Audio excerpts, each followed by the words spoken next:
Marry her, the judge said, sliding the paper across the desk, or sign Silver Creek Ranch over to the territory by Friday. Samuel Walker stared at that paper for a long time. 35 years old, calloused hands, a ranch he'd bled for.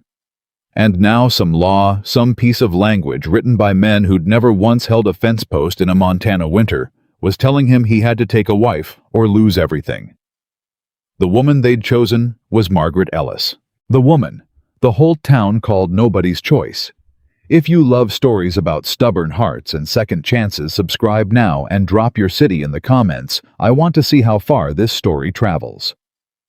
The morning Samuel Walker walked into Judge Calloway's office, he had not slept in 2 nights. He hadn't slept because a man named Doyle Harcourt had filed paperwork with the Territorial Land Office claiming that Silver Creek Ranch was operating in violation of the new Household Establishment Act, a law passed 6 months earlier by the territorial legislature in Helena that required unmarried landowners above a certain acreage to either establish a recognized family household or submit to a land review process that could, at the discretion of territorial officials, result in forced sale or reapportionment. Samuel had heard about the law when it passed. He hadn't worried about it. He'd assumed it was the kind of thing that applied to absentee owners, to speculators who held land they never touched. Not to men like him. Not to men who had sunk every year of their adult life into a single piece of ground. He had been wrong. "You own 612 acres, Judge Calloway said, spreading the papers across his desk without looking up. Under the Act, any unmarried male landowner holding 500 acres or more is required to establish proof of household. "I have household," Samuel said. "I have a bunkhouse with 14 men, a main house, A. The Act specifies a family household, Mr. Walker." Calloway finally looked at him. He was not an unkind man. That almost made it worse. That means a wife or documented dependents. You have neither. That law is absurd. That law is the law. Samuel stood very still. Outside the window, he could hear the main street of Harlan Creek going about its business wagon wheels, grinding over packed dirt, someone shouting to someone across the way, the particular noise of a town that did not care about his problems. "Who filed the complaint?" he asked. Calloway paused just long enough to tell Samuel everything he needed to know. "Doyle Harcourt," Samuel said. It wasn't a question. "The complaint was filed through the proper channels. I'm not at liberty to—" It was Harcourt. Samuel's jaw tightened. "He's been trying to get his hands on my east pasture for 3 years. My water access runs through there. Without it, the Harcourt spread loses half its summer grazing." "Mr. Walker, he's using a legislative technicality to steal my land. He is using the law," Calloway said quietly, "which is exactly why you need to respond within the law." He pushed the papers another inch forward. "You have 30 days. If you can produce a marriage certificate, a legitimate documented marriage to a woman of good standing in this territory, the complaint becomes void. The Act's provisions are satisfied. Your property rights are secured." Samuel looked at the papers. Then he looked at the judge. "And if I don't, then the land review process begins, and given Harcourt's influence with the Territorial Committee in Helena—" Calloway stopped himself. He folded his hands on the desk. "I would not like your chances, son." 30 days. Samuel walked out of that office, feeling something he hadn't felt since he was 19 years old, and watching his father's farm get auctioned off on a Tuesday morning, while his mother stood in the yard and said nothing because there was nothing to say. He felt the ground moving under him. He felt the specific terror of a man who has built something and is about to watch it disappear. He stood on the boardwalk outside Calloway's office and thought about what kind of woman would agree to marry a stranger in 30 days for the purpose of saving his land. The answer was not the kind of woman he wanted, but the kind of woman he wanted was a luxury he couldn't afford right now. He went to see Harold Pruitt, who ran the general store and knew everything about everyone in Harlan Creek, because small-town general store owners always did. "I need a woman willing to marry quickly," Samuel said, keeping his voice low. "Legal marriage. I'll provide a house income fair treatment. I'm not looking for—" "I know what you're looking for," Harold said. He leaned on the counter and rubbed his chin. And I know who. Who? Margaret Ellis. Samuel had heard the name, not much attached to it. The woman out on the old Ellis farm father died a few years back. That's her. Harold kept his voice matter-of-fact, which Samuel appreciated. She's 34, never married, running that farm herself barely. The acreage is too small to sustain, the equipment is worn through, and she's been borrowing against it for 2 seasons. He paused. She's not going to last another winter out there alone. People say she's... Samuel searched for the word he'd heard. Difficult, Harold supplied. Serious. Too proud. Too plain. He shrugged. People say a lot about women who don't ask for their opinions. Is she decent? She's the most competent woman in this county, Harold said flatly. Which is probably why nobody's married her. Men out here want a woman who makes them feel useful. Margaret Ellis would make most men feel redundant. Samuel considered this. Set up a meeting, he said. Margaret Ellis did not want to meet Samuel Walker. She knew why he was coming. Word traveled fast in Harlan Creek. By the time Harold Pruitt sent his boy out to the Ellis farm with a note she had already heard from 2 separate sources that Samuel Walker was in trouble with the land office and was looking for a wife in a hurry. She'd burned the first draft of her reply. Then she'd written a second one that said she would be available Thursday at 2 o'clock. She hated herself a little for that. She sat at the kitchen table after she'd sent the reply and asked herself an honest question, the kind she'd learned to ask herself after years of being honest when everyone around her preferred comfortable lies. Why are you agreeing to this? The farm was failing. She knew it. The numbers were not unclear. She had been a competent farmer and a meticulous bookkeeper her entire adult life, and she could read her own ledgers well enough to know that she was approximately 8 months away from losing her father's land. She had no brother to inherit, no uncle to step in, no husband to share the weight, and she was 34 years old in a world that had decided sometime around her 25th birthday that she had already missed her chance. She didn't believe that, but she also wasn't foolish enough to ignore arithmetic. When Samuel Walker arrived on Thursday, she was ready for him. She had not dressed up. That felt important. If this man was going to make a decision about her, she wanted him making it about who she actually was, not about what she looked like when she tried to be something other than herself. She heard his horse. She heard him knock. She opened the door and looked at him. He was taller than she'd expected, broader across the shoulders. The kind of man whose physical presence occupied a room before his personality had a chance to. He had dark eyes and a jaw that had been set hard for so long it looked like it might have forgotten how to relax. He looked at her like a man doing arithmetic. She recognized the look. She had seen it her whole life. The rapid assessment, the brief flicker of something behind the eyes. Not cruelty, just calculation. Is she good enough for my purposes? She had been on the wrong end of that calculation before. It never got easier. Miss Ellis, he said. Mr. Walker. She stepped back. Come in. He came inside and stood in her kitchen with his hat in his hands, and she watched him take in the room, the neat shelves, the organized supplies, the ledger books stacked beside the window, the small but carefully tended order of a woman who had been managing everything alone for years. I'll get straight to it, he said. Please do. I need a wife within 30 days, or I lose my ranch to a land technicality engineered by Doyle Harcourt. I'm told you're in a situation where a legal marriage with stable housing and income might be useful. Margaret felt something sharp move through her chest. Not offense exactly, just the particular ache of being reduced to a transaction by someone who hadn't even asked her name twice yet. Useful, she repeated. I didn't mean... No, you meant exactly what you said. She sat down at the kitchen table and looked at him steadily. And you're not wrong about my situation. I'm not going to pretend otherwise, but I want to be clear about something before this conversation goes any further. He waited. I will not become someone's wife just because they need a signature on a paper, she said. If that's what you're offering, a legal arrangement where I keep your house and you keep my name on a deed, then I'm not interested. I've survived this long without a man's charity. I can survive longer. Something shifted in his expression, just slightly, enough that she noticed. "What are you interested in?" he asked.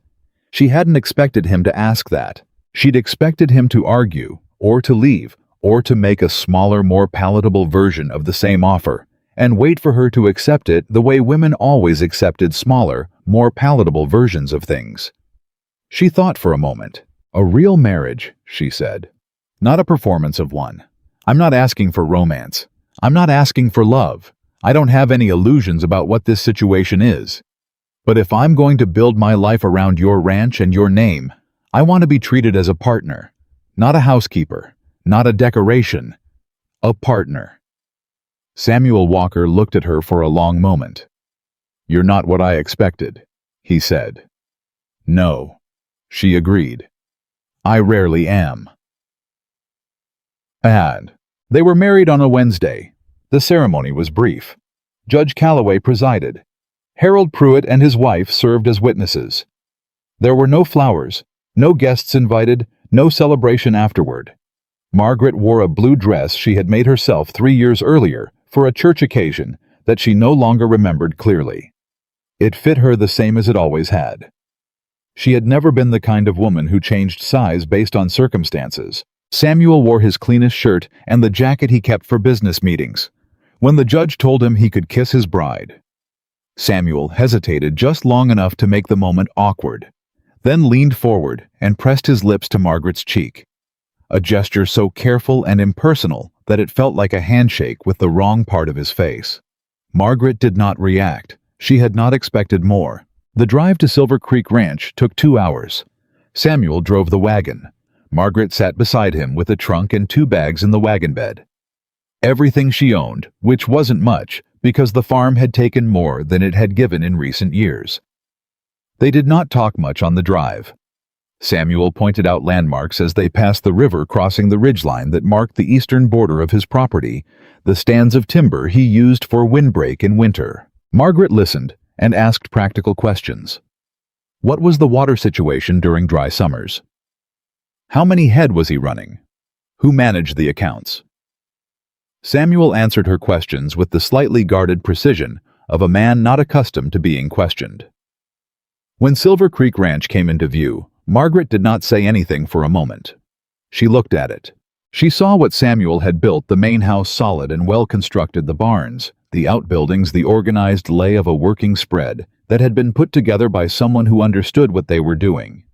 She also saw what he hadn't built. The house had no garden. The windows were bare. The front steps needed repair. There was a general quality to the place, functional, competent, well-maintained, that somehow managed to feel completely empty. "It's a strong ranch," she said. "Thank you." "The house needs work." Samuel glanced at her sideways. "I've been focused on the operation," he said. "I know," she said. "I can see that." She didn't say it as criticism. She said it as observation. But Samuel's jaw tightened anyway, and she filed that away as something to understand later. The first week was an education in 2 strangers trying not to get in each other's way. Samuel had given her the main bedroom and moved himself to a smaller room off the back of the house. He'd done it without being asked, which Margaret noted. He rose before dawn. He came in for meals when the ranch bell rang. He was polite. He was distant. He was a man who had organized his entire life around not needing anyone, and her presence in it was throwing off a system that had been built to function with exactly one person at its center. Margaret didn't push.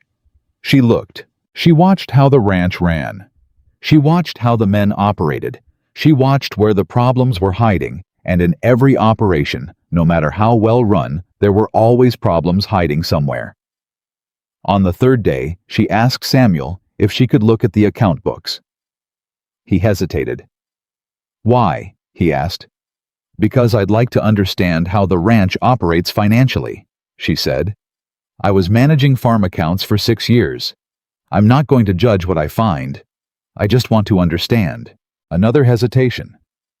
Then he pointed to the desk in the corner of the main room where the ledgers were stacked. She spent 2 hours with those books. What she found was not disaster.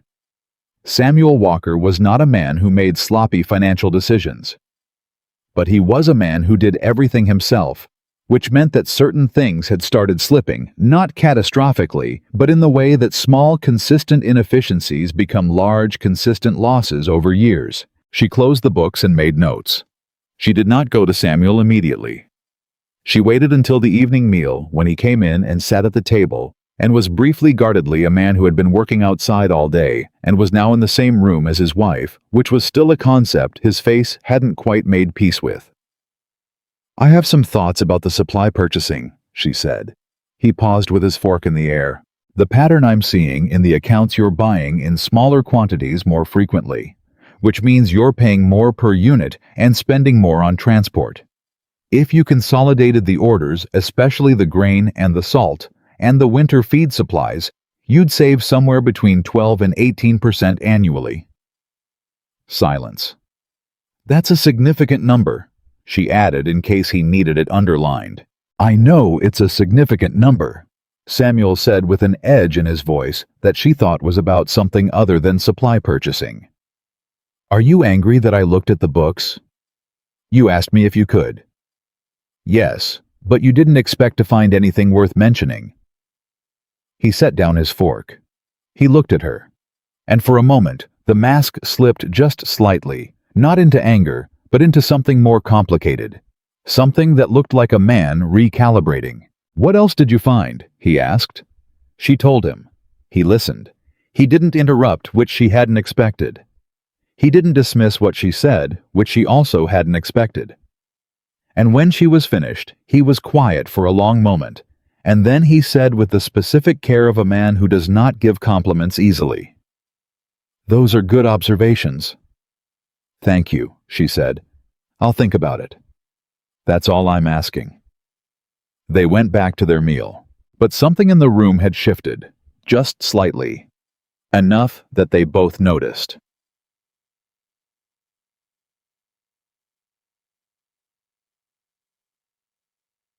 By the end of the second week, the workers had started to form opinions. This was inevitable. 14 men living and working on the same property develop opinions about everything, about weather patterns, about which horse is most likely to throw a shoe, about whether the new wife of their boss was going to be a problem or a benefit. The opinions divided roughly in half. The older handsmen who had been at Silver Creek for years, who had watched Samuel Walker run this place, with the kind of solitary determination that admired but also slightly pitied these men, were willing to wait and see. The younger hands were less patient. A man named Chet Dobbins, who was 22 and had opinions about everything, and the wisdom to support none of them, made a comment in the yard one morning that Margaret heard through the open window. He said that it was strange seeing a woman who looked like a school teacher running around a working ranch telling people how to organize their grain storage. He said it in a way that was meant to be funny. It wasn't. Margaret came out of the house. She walked across the yard to where Chet Dobbins was standing with 2 other men, and she looked at him with an expression that was not anger. Anger would have given him too much satisfaction, but with the particular patience of a woman who has heard worse and survived it. "Mr. Dobbins," she said. He straightened up, surprised. "Ma'am, I understand you have concerns about the changes to the grain storage system." He opened his mouth. "I'm not asking a question," she said pleasantly. "I'm inviting you to tell me directly, rather than through a window, if you believe the new organization is less efficient than the previous one. Because I'm open to being wrong. I just need someone to show me the evidence." Chet Dobbins did not have evidence. He had an opinion about a woman's place, and he had a slightly uncomfortable sense that he had just walked into something he wasn't equipped to walk out of. "No, ma'am," he said. "Good." She turned to go, then stopped. For what it's worth, the schoolteacher comparison is a compliment. School teachers are generally the most organized people in any frontier town. I'll take it. She went back inside. The 2 older hands standing nearby did not say anything, but one of them, a man named Pete Garza, who had been at Silver Creek for 7 years and had a good eye for people, watched Margaret walk back to the house and then looked at Chet Dobbins with something approaching satisfaction. "Son," Pete said quietly, "I think you just lost that one." Samuel heard about it by noon. He went inside and found Margaret at the desk, making notes in a margin of one of the supply ledgers. "I heard what you said to Chet Dobbins," he said. She looked up. "I should have come to you," she said. "If a man is going to have problems with the way I'm operating in this house, that's a conversation you should probably be part of." "You handled it fine." "That's not the point. I don't want to undercut your authority with your own men." Samuel leaned against the doorframe. He looked at her for a moment with that same quality of a man doing a recalculation, updating his understanding of something he thought he already knew. "You're worried about my authority," he said. "Yes.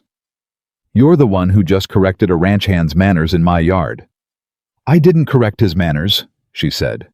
"I corrected his approach. There's a difference. His manners are yours to deal with." Samuel made a sound that was not quite a laugh, but was related to one. "I'll talk to him," he said. "You don't have to do it on my account." "I know I don't have to." A beat. "I want to." He said it simply, without decoration, but Margaret heard it anyway. She heard it the way you hear a quiet thing in a loud life, clearly, precisely, and with the sudden awareness that it mattered more than you expected it to. She looked back at her ledger. "Thank you," she said. The end of the third week brought the first real conversation. Not the functional conversations about supplies and schedules and ranch operations. Not the polite exchanges across the dinner table. A real conversation, the kind that starts somewhere ordinary and then without warning goes somewhere neither person planned to go.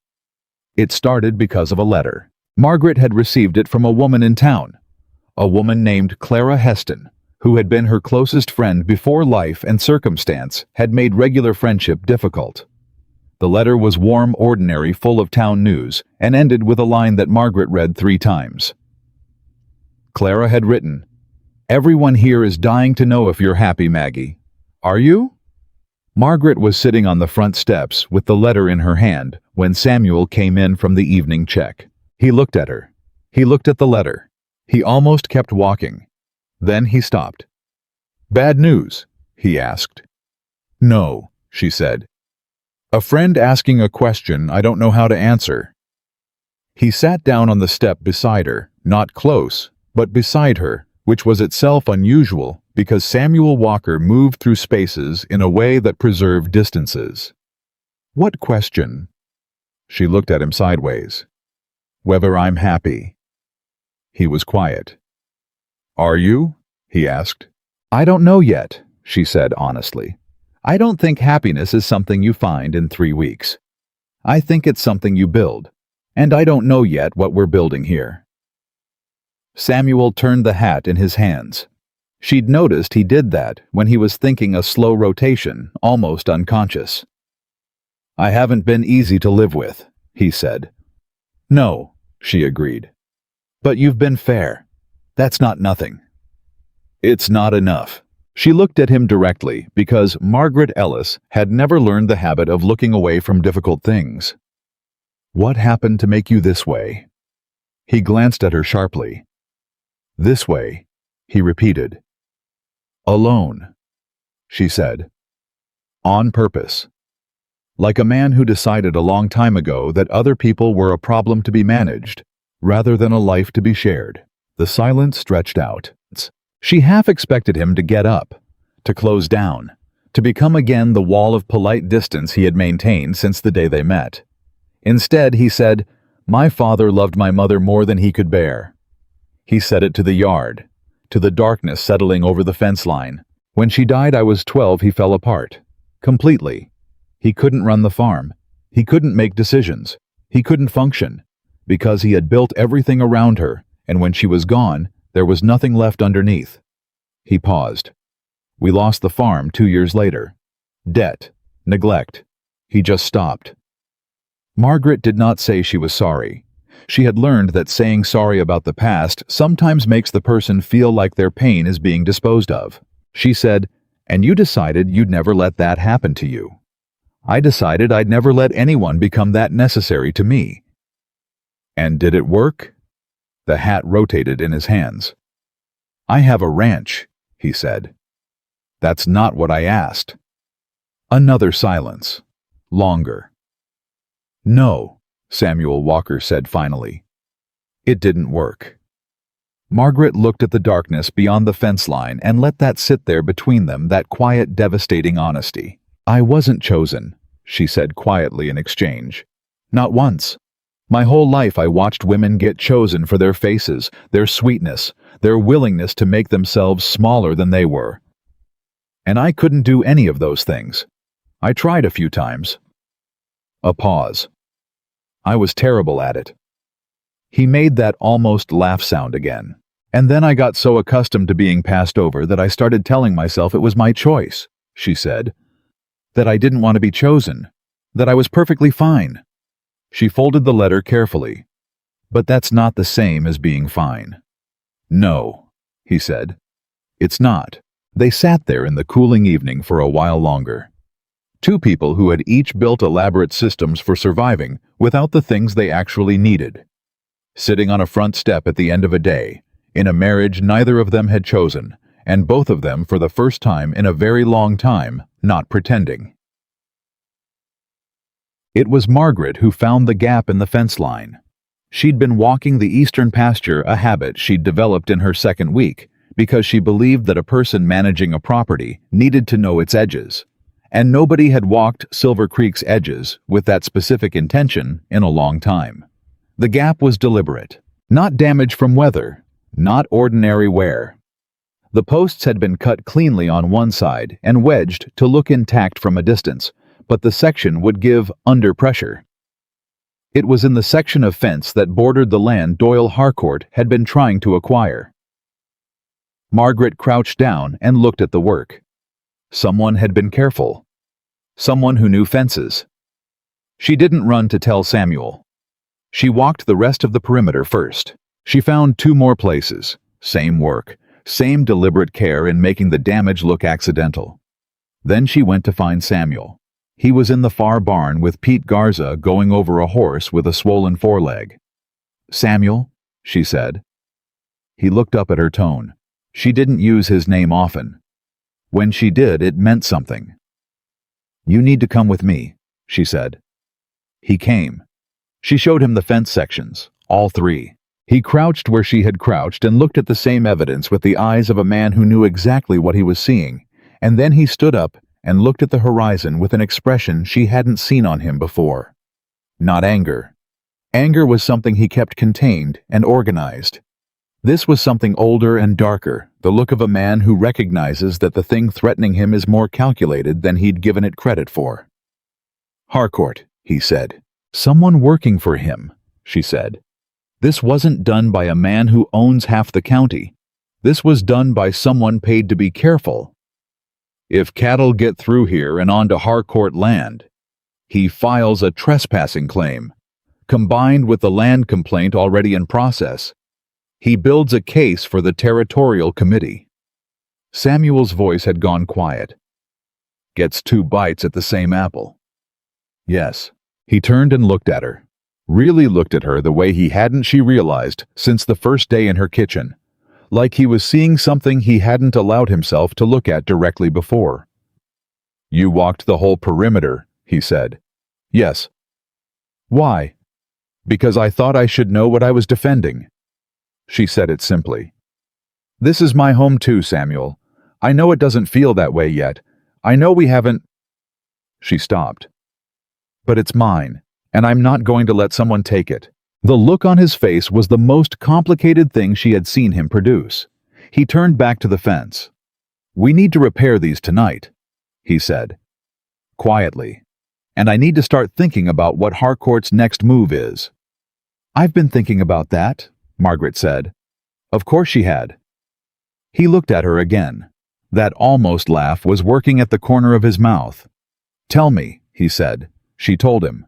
And Samuel Walker, the cowboy who had built his entire life around needing no one, stood in his eastern pasture in the fading light and listened to his wife, the woman nobody had chosen, outline a strategy that might save everything he had. He did not tell her that in that moment, something in his chest shifted in a way he was not yet ready to name.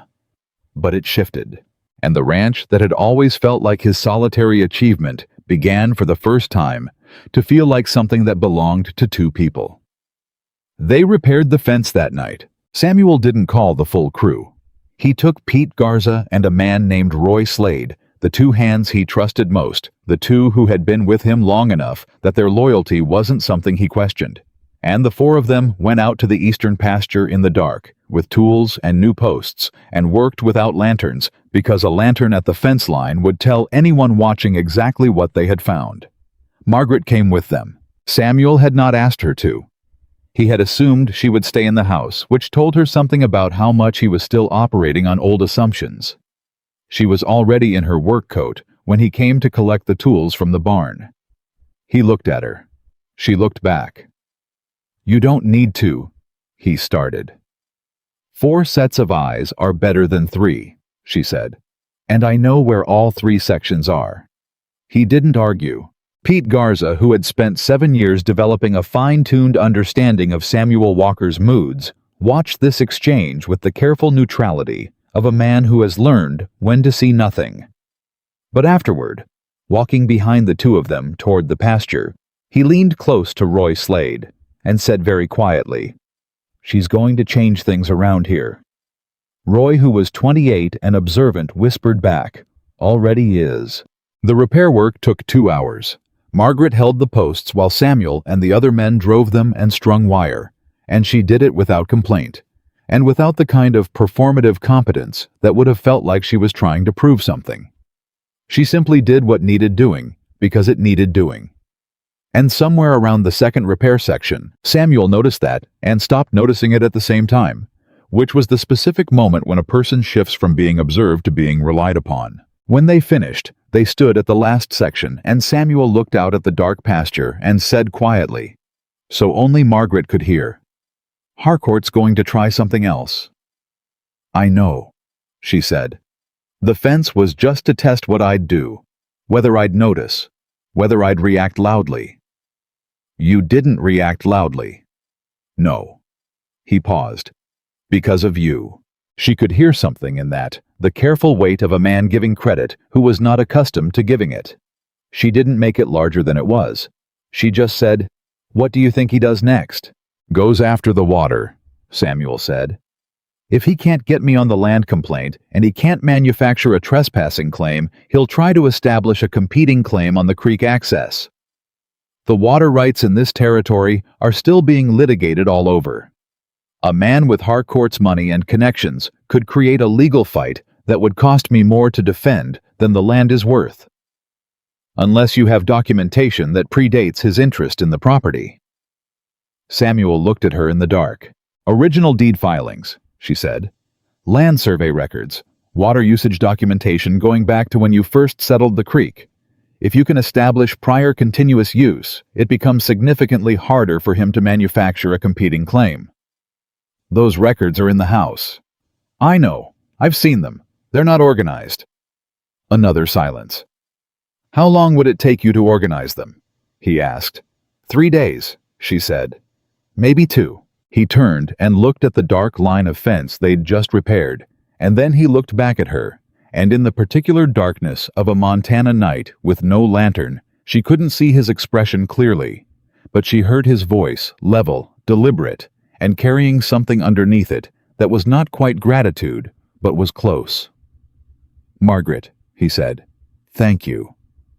It was the first time he had used her name without it being a functional necessity. She heard that too. "Don't thank me yet," she said. "Organize the records first, then thank me." They walked back to the ranch in the dark, and for the first time since she had arrived, the distance between them felt like something that was closing, rather than something that was fixed. The records were worse than she'd said. She'd told Samuel 3 days to be conservative. But what she found when she spread everything across the main room table the following morning was closer to organized chaos papers from the original land filing, mixed with correspondence from 3 years ago. Mixed with survey notes written in a hand, she could barely read all of it. Kept in a system that made sense only to someone who had never needed anyone else to find anything in it, which told her something about Samuel. He had never expected anyone else to need to find anything. He had built his entire operation on the premise that he was the only one who would ever need access to it. She didn't say this to him. She just started sorting. She made 3 piles. Primary documentation. Anything with an official date and signature that established prior claim. Supporting evidence, correspondence, purchase receipts, anything that corroborated the primary record. Irrelevant or duplicate, everything that didn't fit the first 2 categories. By noon, the irrelevant pile was the largest. Samuel came in for the midday meal and stopped in the doorway, looking at the map she had spread across the table with notation marks at the creek access points. "You put markers on the survey map," he said. "Each mark corresponds to a document in that stack."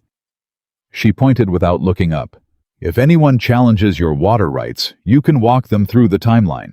When you first drew from the creek, how often, what, for all of it supported by dated documentation going back to your original claim." He sat down across from her. He didn't reach for the food she'd set out. He was looking at the map. "My father," he said, "never kept records like this." She glanced up. "He kept records in his head," Samuel said. "He always said paper was for men who didn't trust themselves to remember." A pause. "Then he died, and nobody knew where anything was." Margaret set down her pen. "Is that when you lost the farm after he died?"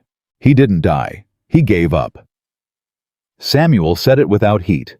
The flat, settled statement of a man who has had years to arrive at a description he can say without breaking. "After my mother went, he just stopped caring whether anything survived. The farm, the animals, us." He looked at the map. "I was 15 when we walked off that land. 17 when I started working for wages. 22 when I filed my first land claim in this territory." "You built Silver Creek from scratch." "From nothing," he corrected. "Which is different. Scratch implies you have something to start with." Margaret looked at him. She thought about the 15-year-old boy who had watched his father choose grief over survival, and she understood suddenly and completely why Samuel Walker had spent 20 years building a life where he needed no one. He wasn't afraid of love. He was afraid of what love did to a person when it was taken away. "The records will hold up," she said, because she understood that what he needed right now was not sympathy, but forward motion. "If Harcourt challenges the water rights, you have documentation that will stand in any territorial court." Samuel nodded slowly. "And what about the land complaint?" he asked. "The original filing, the one that triggered all of this." "I've been thinking about that," Margaret said. "The complaint was filed on the basis that you didn't meet the household requirement. But we married within the 30-day window. The complaint should be moot." "Should be," Samuel said. "But Harcourt has influence with the committee in Helena. He could argue the marriage was entered into solely for the purpose of circumventing the law, that it's not a genuine household." Margaret was quiet for a moment. "He can argue that," she said carefully. "And he'd be right," Samuel said. He said it directly, not cruelly, but honestly, in the way she had come to expect from him. "We both know what this marriage was when it started." "Yes," she said. "We do." A silence stretched between them that was different from the silences of the first 2 weeks. Those had been empty. This one had weight in it. "Is that still what it is?" she asked. Samuel looked at her across the map and the records and the organized evidence of a life he had built alone. He didn't answer immediately, and the fact that he didn't answer immediately, that was its own kind of answer. "I don't know," he said finally. Margaret picked up her pen. "Then we have time to find out," she said, and went back to work. Clara Heston came to visit on a Thursday. Margaret hadn't expected it. Clara's letter had mentioned possibly coming out, but Clara mentioned a great many things in letters and followed through on approximately half of them, so Margaret had learned not to hold her to promises made on paper. But Clara arrived with a pie and a directness that Margaret had always loved about her, and the two women sat in the kitchen while Samuel was out on the range and talked the way they hadn't been able to talk in almost 2 years. Clara was 40, practical-faced, kind-eyed, and constitutionally incapable of not asking the things she wanted to know. "Well," she said, looking around the kitchen at the organized shelves, the garden herbs drying in the window, the ledger books Margaret had been supplementing with her own notation system. "You've been busy." "The ranch needed organization," Margaret said. "The ranch or the man?" Margaret poured the coffee and didn't answer directly, which was its own kind of answer. "People in town are talking," Clara said. "They say you've changed the whole way the place runs. I've made some suggestions. They say Samuel Walker actually listens to them." "He's a practical man," Margaret said. "He listens to things that make practical sense." Clara looked at her the way old friends look at you when they know you're being careful about something. "Maggie," she said, "are you happy?" It was the same question from the letter. Sitting across the table, it was harder to deflect. Margaret wrapped both hands around her cup and thought about it honestly, which was the only way she knew how to think about anything. "I'm not unhappy," she said, "which is further than I expected to get in 4 weeks." "That's not the same thing." "No, it's not." She paused. "He's not what I thought he was. That first day, I thought I was looking at a man who needed a woman the way a business needs a service, something functional, replaceable, easy to dismiss." She shook her head slightly. "He's not that." "What is he?" "He's a man who has been alone so long he's forgotten he doesn't prefer it," she said. "He just thinks he does, because preferring it is easier than admitting he's been lonely." Clara was quiet for a moment. "And you?" she asked gently. "What have you been?" Margaret looked at her. "The same," she said. Clara reached across and covered Margaret's hand with hers briefly, and then picked up her coffee the way practical women do when they've said what needed saying. "Then you might be good for each other," Clara said. "We might be," Margaret agreed. "If we don't get in each other's way." The kitchen was quiet for a moment, warm with coffee and the smell of the drying herbs. Then Clara said, "Word in town is that Harcourt is not letting the land complaint go." Margaret set down her cup. "What are you hearing?" "That he's been talking to men in Helena, 2 members of the Territorial Land Committee. People are saying he's going to push for a hearing, argue the marriage was manufactured to circumvent the law, and request an independent assessment of the ranch's compliance." "On what grounds?" "On the grounds that nobody in Harlan Creek believes Samuel Walker married willingly," Clara said in the careful voice of a friend delivering something that hurts. "And Maggie, they're not wrong about that, are they? The timing is." "The timing is what it is," Margaret said steadily. "But the marriage is legal and documented. A committee in Helena can't dissolve a legal marriage." "No. But they can mandate an investigation into whether the household is genuine. They can send someone to assess. And if that someone is in Harcourt's pocket, then they'll find what Harcourt tells them to find." "Yes." Margaret stood up. She went to the window. She stood there for a moment, doing what she always did when the thing in front of her was serious. She organized it in her mind, turned it, looked at its pieces. "When?" she asked.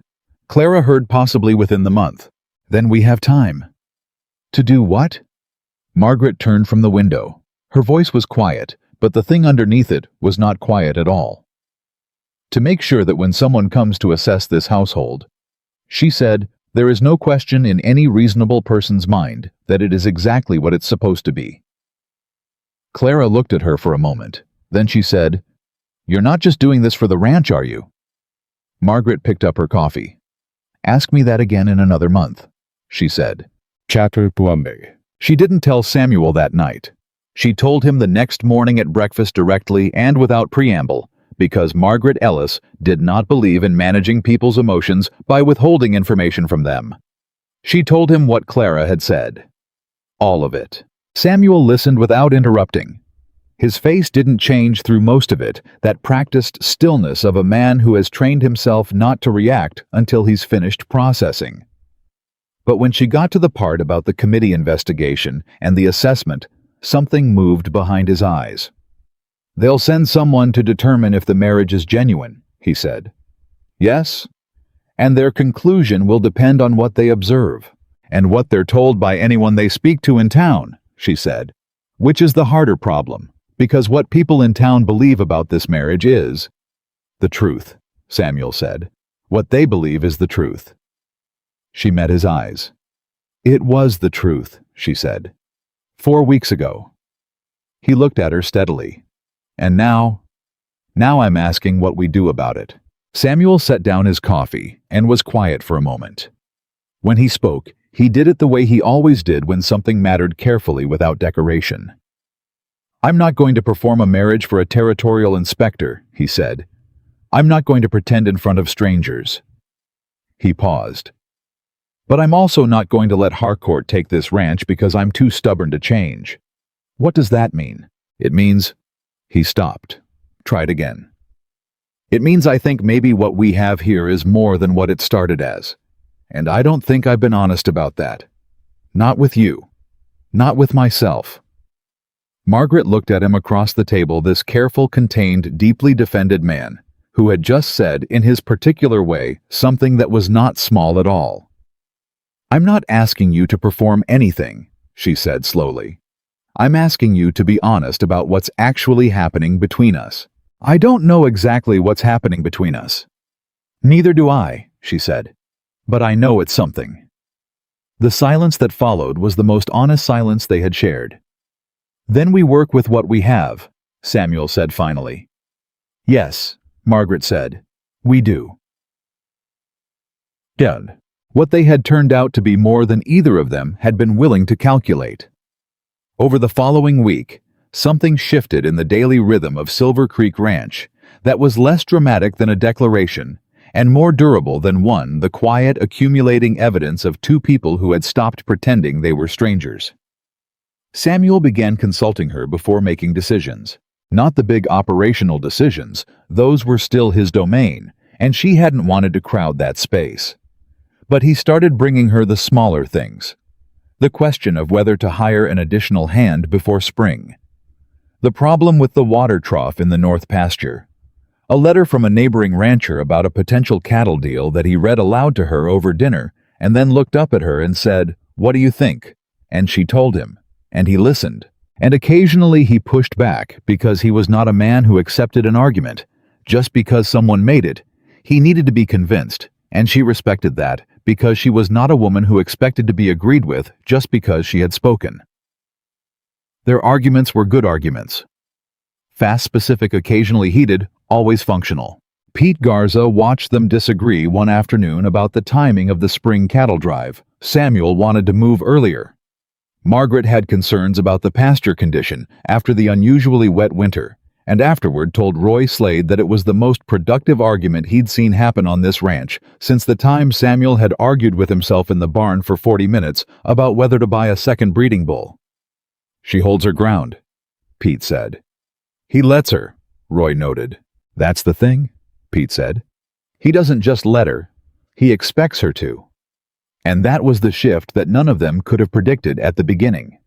Not just that Margaret held her ground, but that Samuel had started to expect it, had started to need it, had started to reach for her opinion the way you reach for something that has become necessary without your full conscious permission. He noticed it one evening when she was out at the neighbor's helping a woman named Ada Briggs, who had sent word that she was struggling with a difficult labor.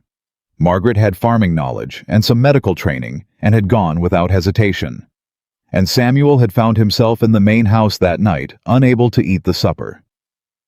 He'd made himself unable to sit still, checking the road every 20 minutes with the specific restlessness of a man who is trying to convince himself he's not waiting for someone. She came back near midnight. He was still up.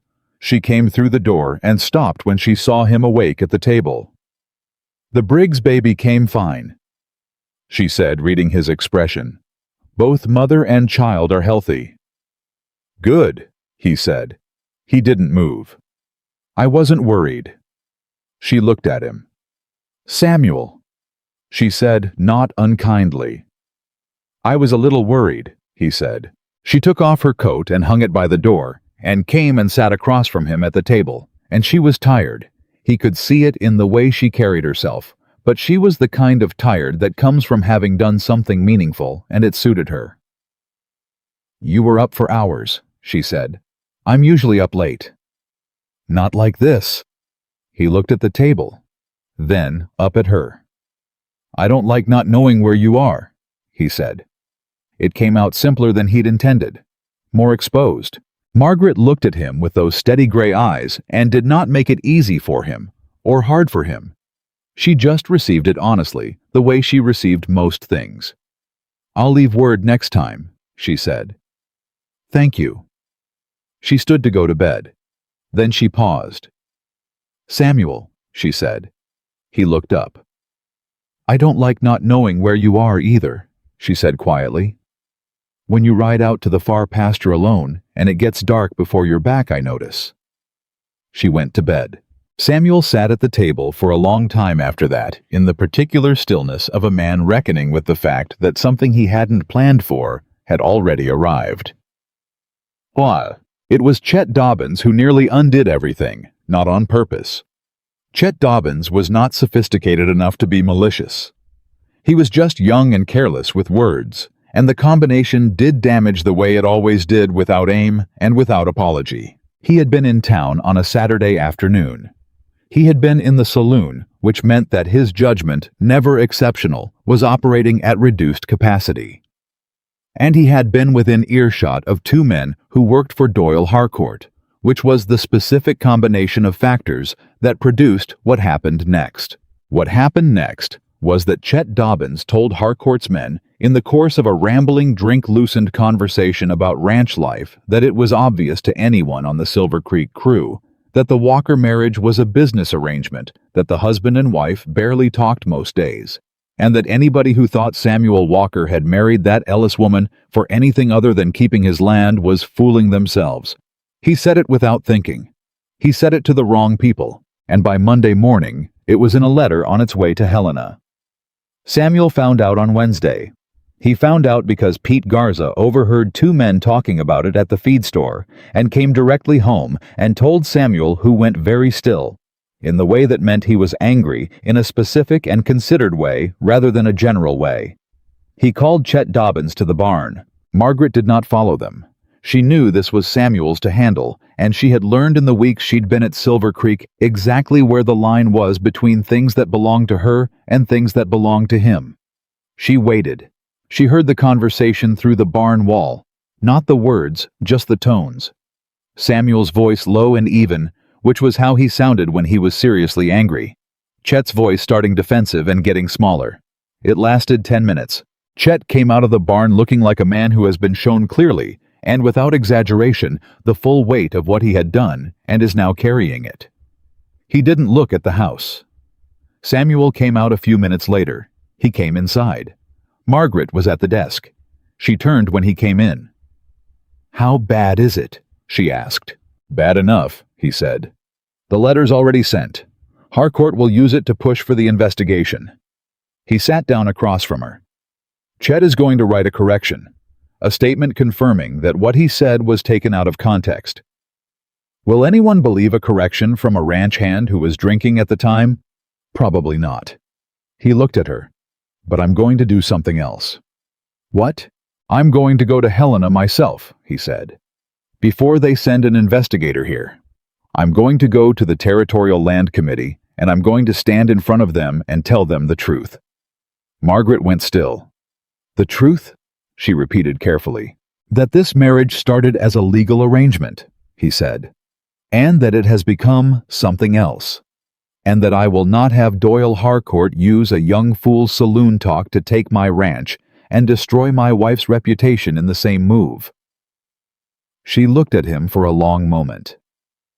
"If you go to Helena and say that," she said, "you're declaring publicly that this is a real marriage." "Yes." "And you're willing to do that?"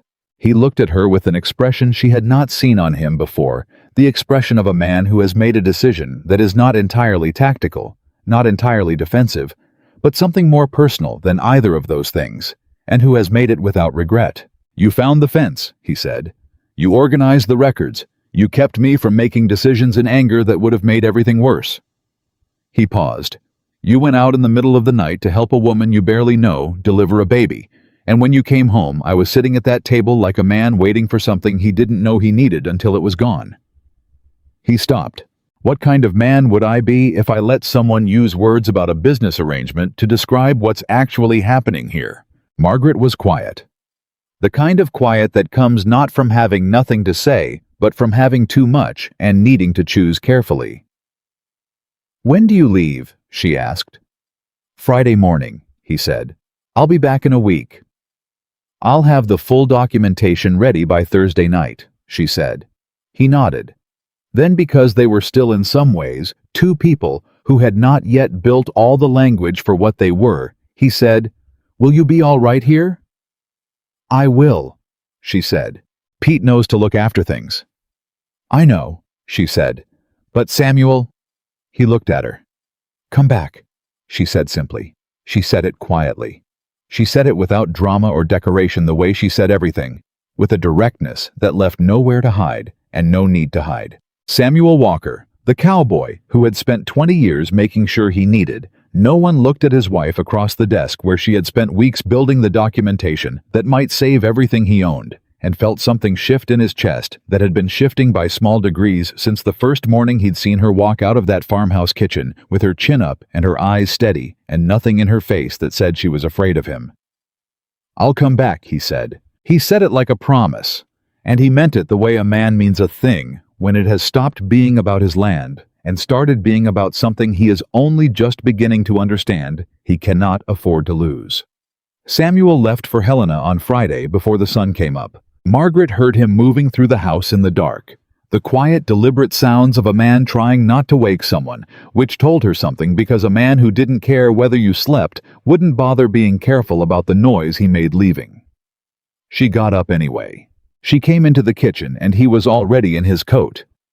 The documentation she'd spent Thursday preparing, bundled and tied on the table beside his saddlebag. He looked at her when she appeared in the doorway. He didn't tell her she shouldn't have gotten up. "Coffee's still warm?" she said. "I know."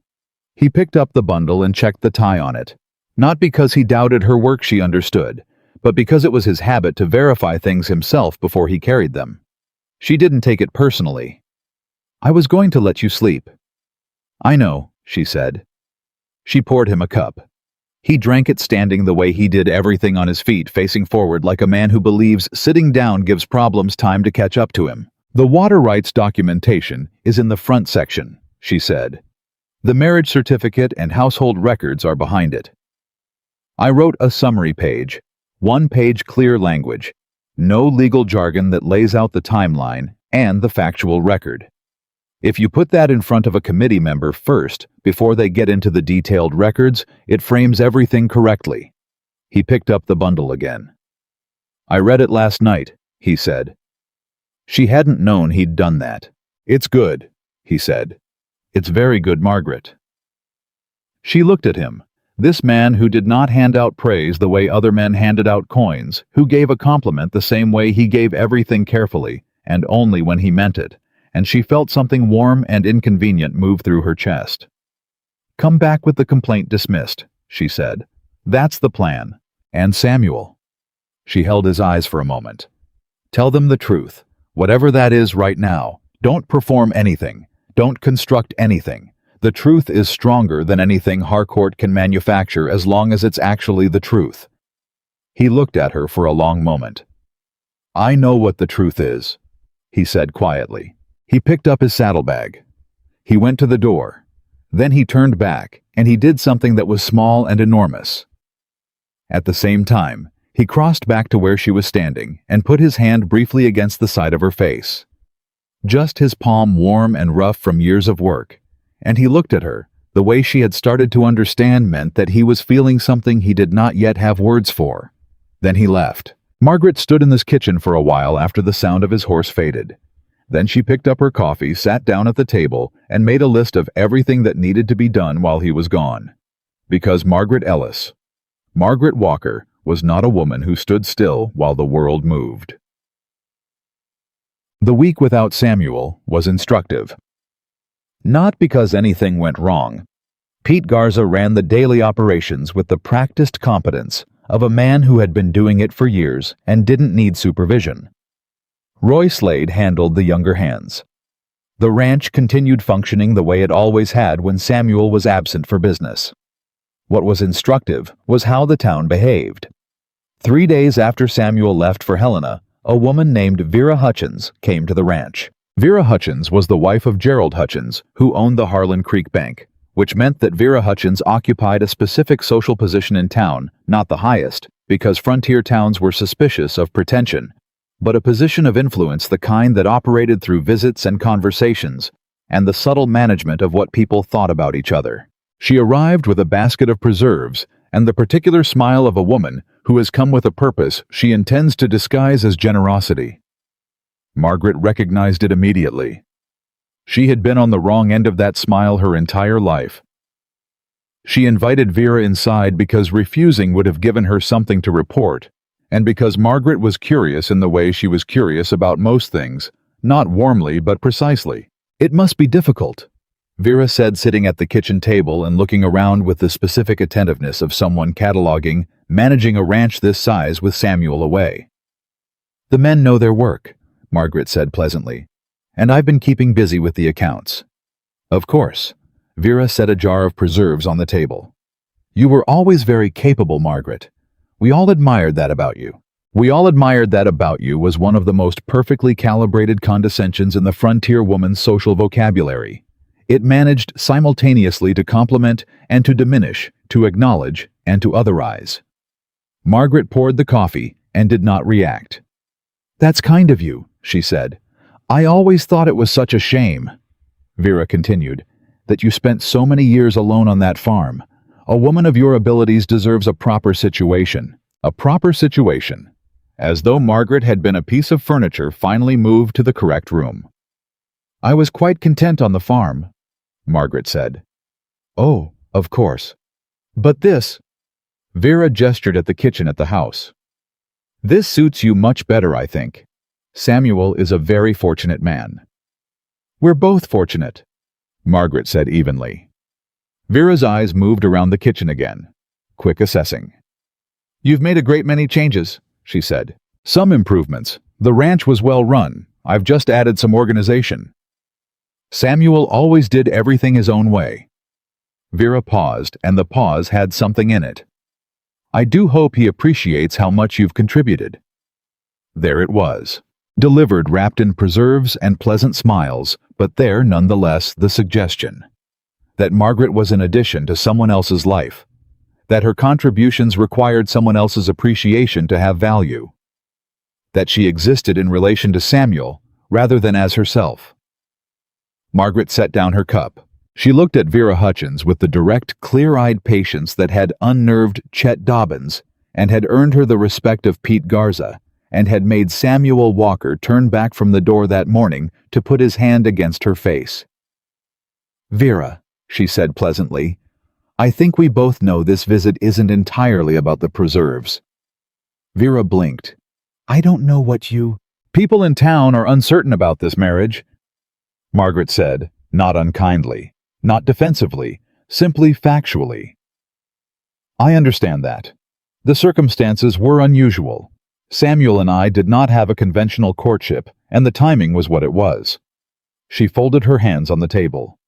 "But I want you to understand something clearly, because I know that whatever you observe here today will go back to town, and I would rather you carry the truth than a guess." Vera was very still. "This marriage," Margaret said, "is real.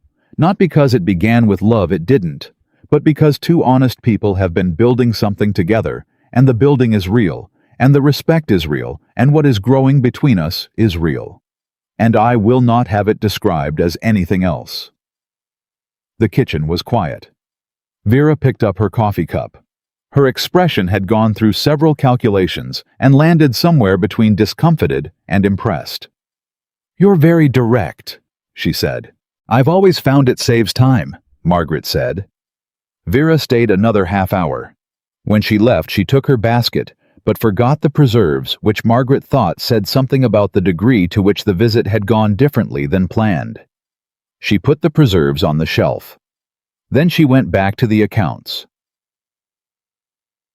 By midweek, the ranch hands had settled into a relationship with Margaret that was different from the wariness of the early weeks. It wasn't admiration exactly, not yet. It was the particular respect that working people develop for someone who understands work. Margaret knew what the men did. She asked intelligent questions. She did not interfere with the operational decisions that belonged to them. But she also did not disappear into the house and become irrelevant the way some ranch wives did, the ones who treated the domestic sphere as a separate country and the working ranch as foreign territory. Pete Garza sought her out on Wednesday. He came to the door of the house in the late morning, hat in hand, which for Pete meant he was about to say something that required the hat-in-hand gesture. "Mrs. Walker," he said. "Pete," she said. "Come in." He came in and sat at the kitchen table with the careful posture of a man who respects the space he's in. "I want you to know something," he said. She waited. "When Mr. Walker first brought you out here," Pete said, I thought what most of us thought, that this was a business thing, that you'd be here for a while, and then things would go back to normal." "I know," she said.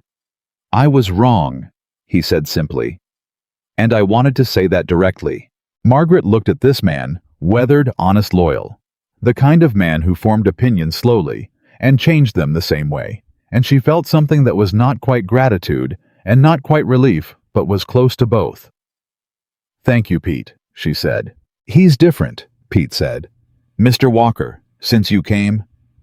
He seemed to weigh whether to continue. Then, "He was starting to get hard in a way that worried me. Not angry, just closed, like a man who's decided the world isn't worth the trouble anymore. He was still good at his work. He was still fair, but there was something going out of him." He turned his hat in his hands. "It's coming back." Margaret looked at the table. "He'd say I'm exaggerating," she said. "He would," Pete agreed. "That's why I'm telling you and not him." She looked up. "Keep that between us," she said. "Yes, ma'am." He went back to work. Margaret sat at the table for a moment and thought about what Pete had said about something going out of Samuel and coming back. She thought about the 15-year-old boy who had walked off his family's land, about the 20 years of solitary building, about a man who had constructed a life so airtight that nothing could get in to hurt him, and who had also, in the same construction, sealed out everything that might have made the life worth living. She thought about what it meant that she was the thing changing that. She thought about the hand against her face in the dark kitchen at 5 a.m. Then she picked up her pen and went back to work, because thinking about things too long without doing something about them was not how Margaret Ellis operated. Samuel came back on Thursday evening, one day early. Margaret heard the horse and came to the door, and he was dismounting in the yard, with the particular quality of a man who has ridden hard and is carrying news. She couldn't read the news from his face. He had too much control of his face for that. "Well," she said from the doorway. He came up the steps. He stopped in front of her. "The complaint has been suspended pending review," he said. "Not dismissed, suspended." She absorbed that. "What's the difference?" The committee agreed that the filing had procedural problems and that the timing created an appearance of bad faith on Harcourt's part. But 2 of the 5 members are not ready to dismiss entirely. They want a 30-day period during which the household arrangement will be considered established, and any further challenges will require new grounds. 30 days, she said. If Harcourt files anything else within that period, anything at all, the original complaint gets dismissed automatically and he faces a counter-review for filing in bad faith. Samuel paused. Which means he either backs off entirely or he gambles. And you think he'll gamble. Harcourt doesn't back off, Samuel said. He's been trying to get my water access for 3 years. He's not going to stop because a committee told him to wait. She stepped back from the door. He came inside. What did you tell them? She asked. The committee. He set down his saddlebag. I told them the truth, he said. I told them the marriage started as a legal necessity. I told them I was not going to pretend otherwise because I am not a man who lies to government officials." He paused. "And then I told them that in 8 weeks, the woman I married had reorganized my accounts, improved my supply operations, found and reported deliberate fence tampering on my property, compiled and cross-referenced 12 years of land records, managed my ranch in my absence, and become someone I could not imagine Silver Creek functioning without." Margaret stood very still. "I told them," Samuel said, "that a man would have to be either blind or stupid not to recognize what he had, and I am neither." The kitchen was quiet. "That's what you said," she said. "That's what I said." She looked at him for a moment, at this man who had come back a day early, who had ridden hard, who was standing in her kitchen telling her what he'd said to a government committee with the same directness he used for everything. And she understood that this was as close to a declaration as Samuel Walker was capable of making at this particular point in his life, and that it was not a small thing, and that she was not going to make it smaller by requiring more of it right now. "Did it work?" she asked. "The suspension went through," he said. "Then it worked," she said. She put water on for coffee. He sat at the table, and they were both quiet for a while, with the specific, comfortable quality of two people who have moved past the point of needing to fill silence. The 30 days started the next morning. Doyle Harcourt made his move on day 9. It didn't come through the land office this time. It came through a man named Grady Sutton, who arrived at Silver Creek Ranch on a Tuesday afternoon and introduced himself as a land assessor from the territorial office in Helena, sent to conduct an independent household assessment as requested by a concerned party. Margaret opened the door. She took one look at the man, his clothes, his manner, the way he'd arrived without advance notice, which was not standard procedure for official assessors who were following protocol. And she made a decision in approximately 3 seconds. "Mr. Sutton," she said warmly, "we've been expecting an assessment. Please come in." This surprised him.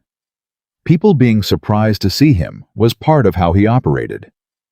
People being warm and prepared for him was not. She brought him inside. She offered coffee. She sat across from him at the kitchen table with the household records in a neat stack at her elbow and said, "What would you like to see first?" He looked at the stack of records. "I'd like to speak with Mr. Walker," he said. "Of course. Pete." She raised her voice slightly toward the open back door, where Pete Garza was within earshot, because she had made sure of that when she heard the horse coming. "Can you get Samuel from the north barn?" Samuel arrived within 4 minutes.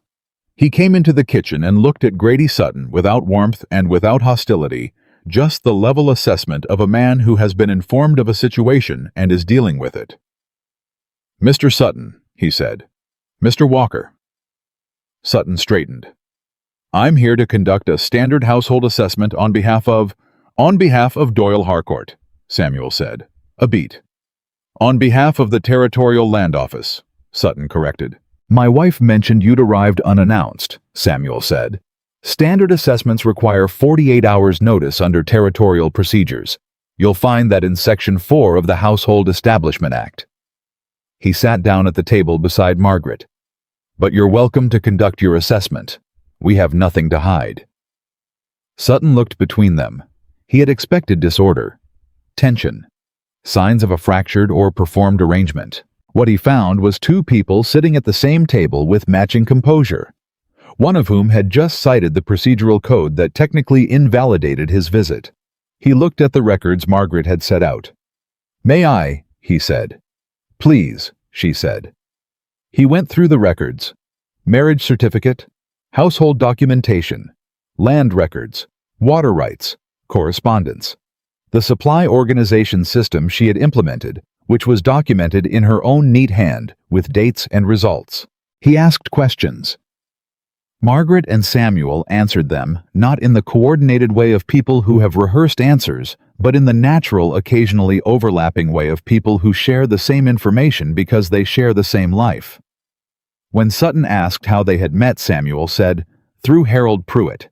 She was recommended as someone who could manage a frontier household." "And was that your impression of her when you met?" Sutton asked. Samuel looked at Margaret.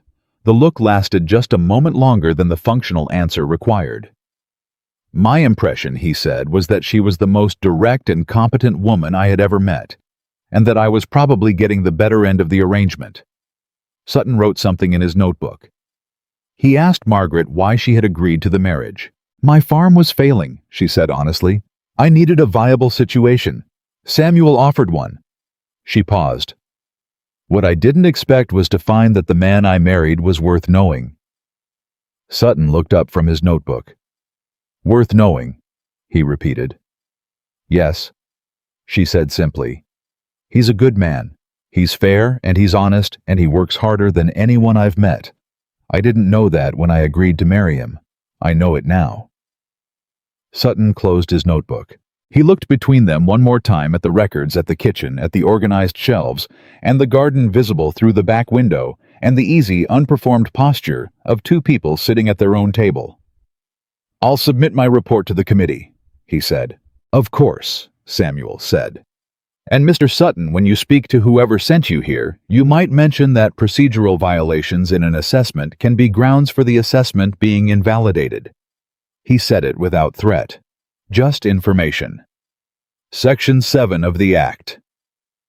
Sutton left without finishing his coffee. Margaret waited until the sound of his horse was gone. Then she looked at Samuel. "Section 7?" she asked. "I don't actually know if there's a Section 7, he said. "But he doesn't know either." She stared at him. And then Margaret Ellis, who was serious and capable, and not given to displays of levity, laughed a real laugh, sudden and unguarded, the kind that comes out of a person when something is genuinely and unexpectedly funny. Samuel looked at her when she laughed. He looked at her the way a man looks at something that surprises him into wanting more of it. "You're dangerous," she said, still smiling. "I've been told," he said, and something between them that had been growing quietly and carefully for weeks moved in that moment from possibility into something that was starting to feel like certainty.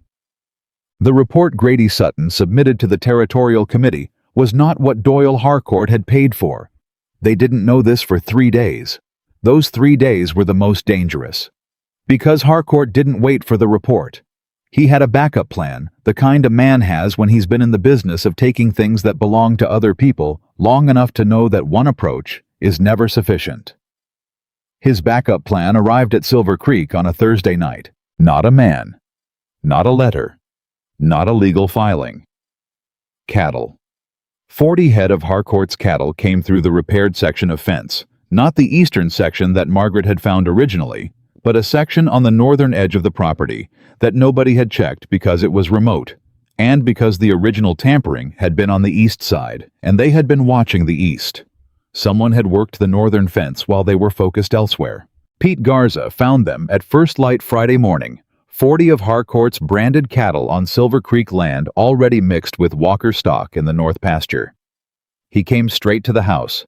Samuel was already up. Pete told him quickly, without elaboration, because Pete understood that Samuel needed facts and not commentary at moments like this. Samuel went very still. "Trespassing claim," he said. "That's what it'll look like," Pete said. "His cattle on your land mixed with yours. He calls the sheriff, says your men drove them through, files a complaint. Combined with the existing land dispute and the pending committee review."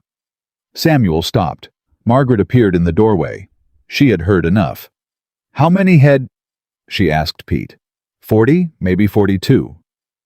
"Are they still in the north pasture?" "Yes, ma'am."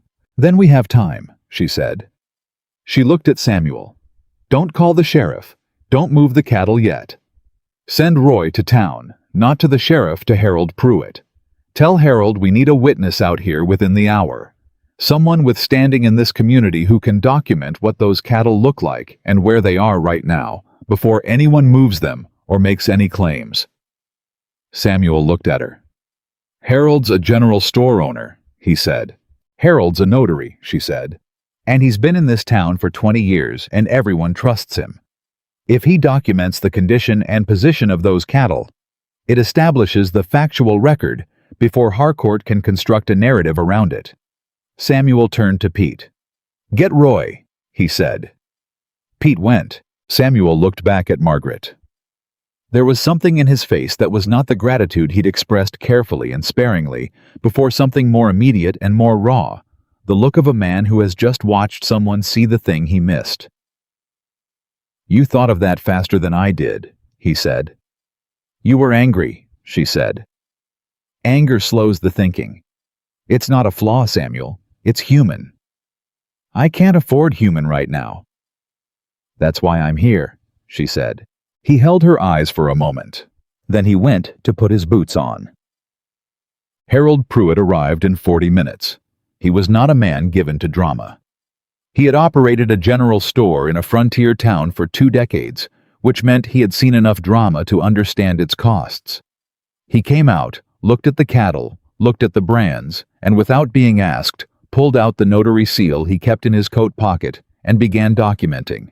He recorded the brands, the count, the position on Silver Creek land, the condition of the north fence, the deliberate tampering, which was visible to anyone who looked identical in method to the eastern fence from 3 weeks prior.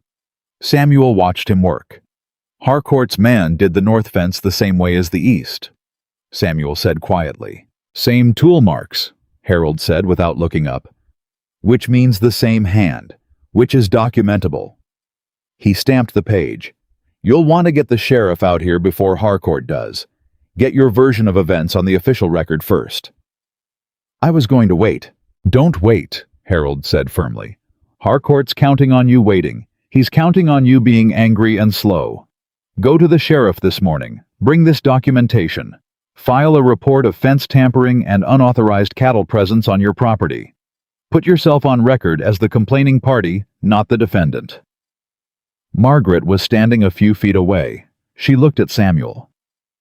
"He's right," she said. Samuel looked between the two of them, the storekeeper who'd known him for a decade, and the wife who'd known him for 8 weeks and did something that had always cost him significantly. He took advice. He went to the sheriff.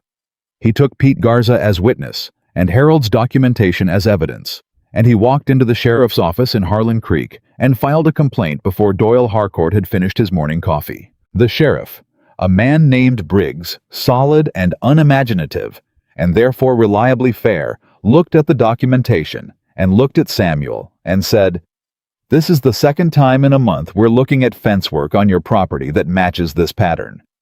"Yes," Samuel said. "That's a pattern," the sheriff said. "Yes," Samuel said. Briggs wrote the report.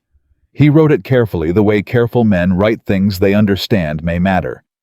Samuel rode home. He arrived to find Margaret in the yard talking to Roy Slade about the north pasture cattle, how to separate and hold them, what documentation to keep of their presence, how to prepare for whatever came next. She stopped when she heard his horse. She looked at him, read his face. "It went well," she said. "Not a question."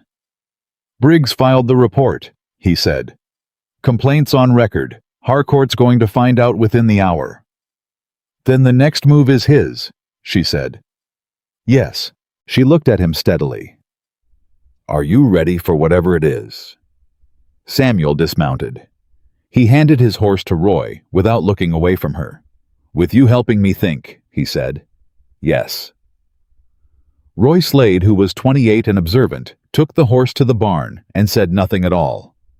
But that evening at the bunkhouse table, he told Pete Garza that he thought Mr. Walker had finally figured something out. Pete, who had thought that for a while, just nodded and went back to his supper. Harcourt's response came on Saturday. Not through the land office, not through the sheriff, not through the territorial committee. It came through Margaret. A man came to the ranch while Samuel was out inspecting the north pasture repair. He arrived at the front door and asked for Mrs. Walker. He was polite. He was well dressed for the frontier. He carried an envelope. Margaret opened the door and looked at him. "I don't recognize you," she said. "No, ma'am, I'm new to the area." "I work for Harcourt," she said. He didn't flinch. "I was asked to deliver this directly to you." He held out the envelope. "To you, ma'am, not to your husband." That detail told her everything. She took the envelope. She did not open it at the door. She said thank you in the same tone she would have used for a delivery of dry goods, and she closed the door, and she stood in the hall for a moment and looked at the envelope. Her name was on it, not Samuel's. She opened it. The letter inside was brief. It was not from Harcourt directly, it came from a lawyer in Helena named Prescott, and it made an offer. Not to Samuel. To Margaret specifically. It offered her a payment of $1,200, a clear deed to the old Ellis farm, with all debts retired, and a letter of good standing in the territory, in exchange for a signed affidavit confirming that the Walker marriage had been entered into as a legal arrangement without genuine household intent. $1,200. A clear farm deed. Her old life back unburdened. She stood in the hall and read it a second time. She understood what it was. It was not just a bribe. It was Harcourt's understanding of her, his assessment that she was a woman who had married for security and could therefore be purchased away from that security for a better offer. It was a document that said, I know what you are, and I know your price. She folded the letter. She put it in her pocket. She went to the window and waited for Samuel to come in from the north pasture. When he came in, she was sitting at the table. She put the letter in front of him. He read it. She watched his face. She watched the stillness, and then the thing under the stillness, and then the very specific controlled anger of a man who has just understood how he has been underestimated. He went to you, Samuel said. Yes. He thought you'd take it. He thought I married you for security, she said, and that a better offer of security would move me. Samuel looked at the letter. Then he looked at her. Margaret. His voice was level and careful, and underneath it, something she recognized as important. What do you want me to say right now? She looked at him across the table. Nothing, she said. I don't need you to say anything. I need you to understand what I'm about to do. What are you about to do? She picked up the letter. She held it over the lamp on the table. She let it burn. Samuel watched it. When it was ash, she set the ash on the table and looked at him. That is what I think of Doyle Harcourt's understanding of what this marriage is, she said. The kitchen was very quiet. Samuel Walker looked at his wife, at this woman who had been offered her old life back, with its debts cleared and its independence restored, who had been offered the uncomplicated exit that a less committed person would have taken, and he felt something break open in his chest that he had kept sealed for a long time. Not dramatically, not loudly. The way things break open when they finally have to, simply and completely, like a door that has been locked from the inside, and someone has finally decided to turn the key. He reached across the table. He put his hand over hers. Margaret, he said. She looked at him, and for the first time, she saw on Samuel Walker's face not the controlled, careful, defended expression of a man managing his own emotions from a safe distance, but the open, unguarded face of a man who has stopped managing. I need you to know something, he said. Tell me, she said.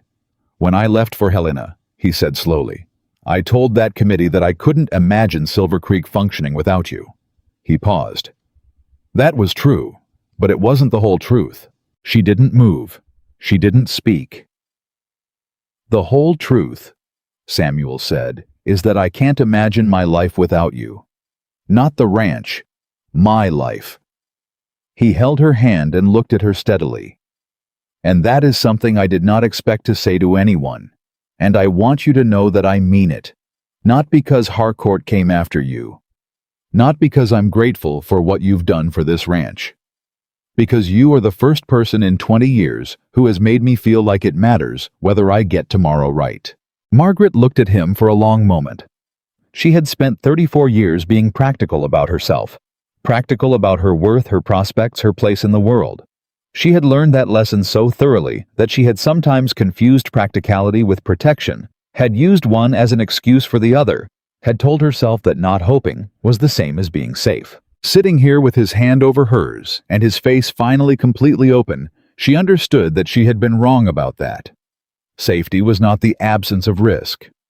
Safety was this: a person who stayed when they didn't have to, who told the truth when a comfortable version was available, who burned a $1,200 letter without hesitation and put the ash on the table so there was no ambiguity about what it meant. Samuel, she said, and her voice was quiet and steady and completely honest.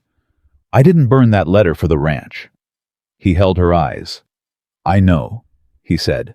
Outside, the Montana evening settled over Silver Creek Ranch with the particular quality it had in late summer, long and golden and unhurried.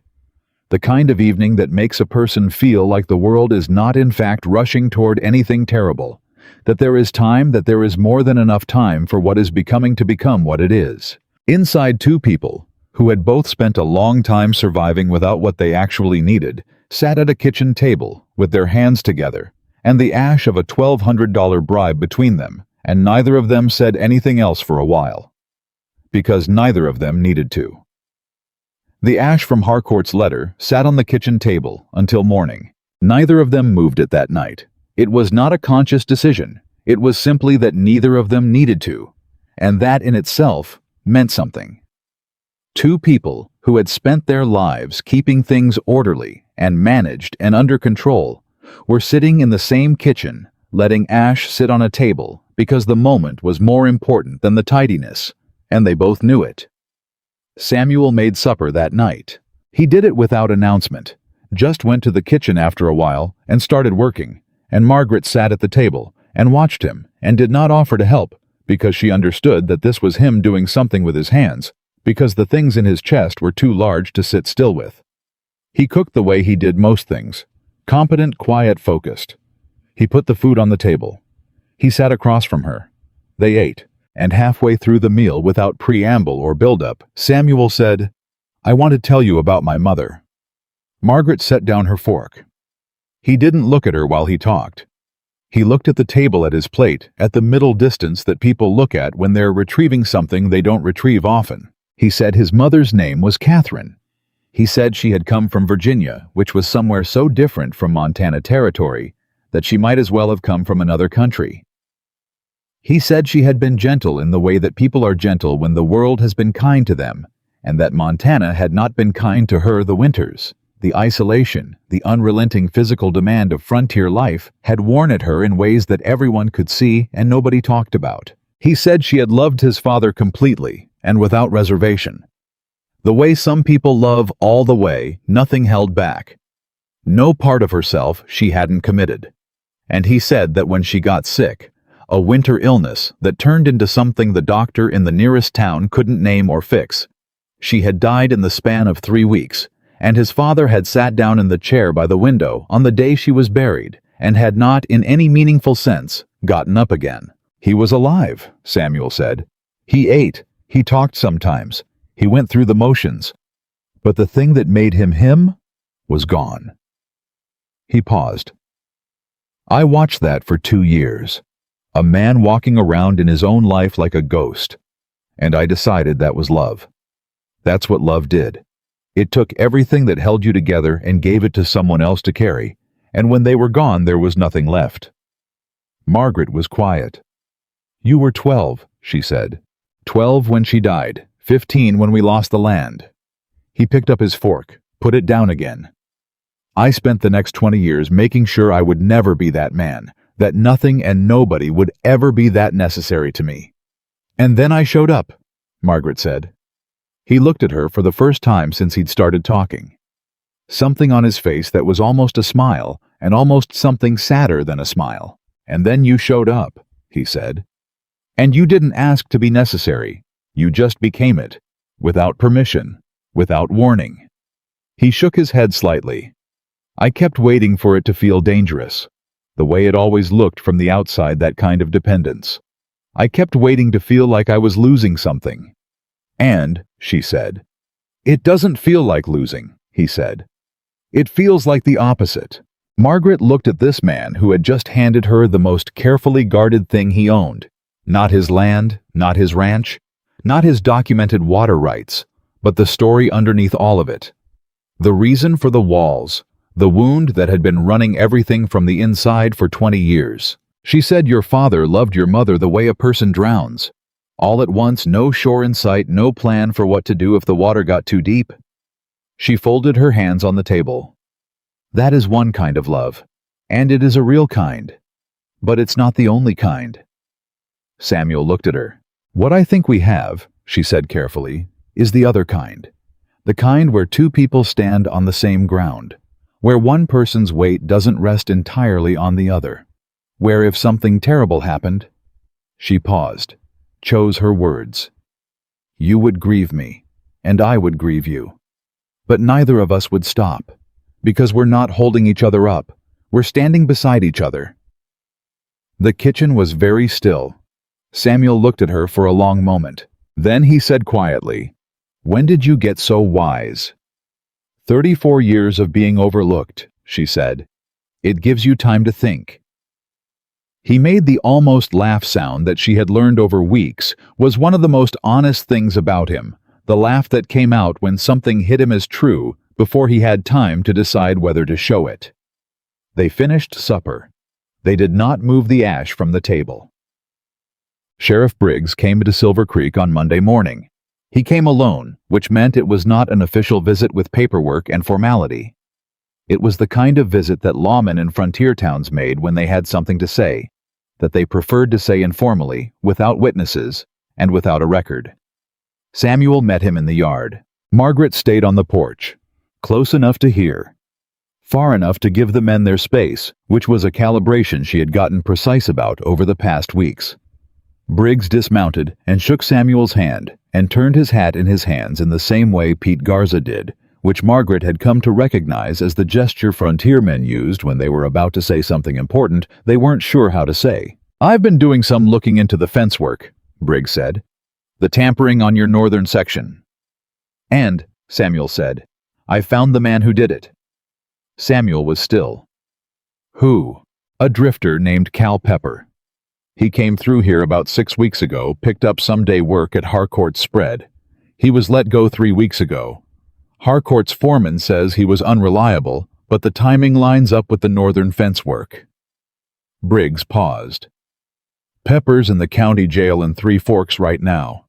Got picked up for drunk and disorderly last week. I sent a wire. He talked. He admitted to the fence work. He admitted to being paid to cut fence on a property the man who paid him described as Silver Creek Ranch," Briggs said. "He said he was told it was a property line dispute and what he was doing was legal, that he was just moving markers. He didn't know it was tampering." A pause.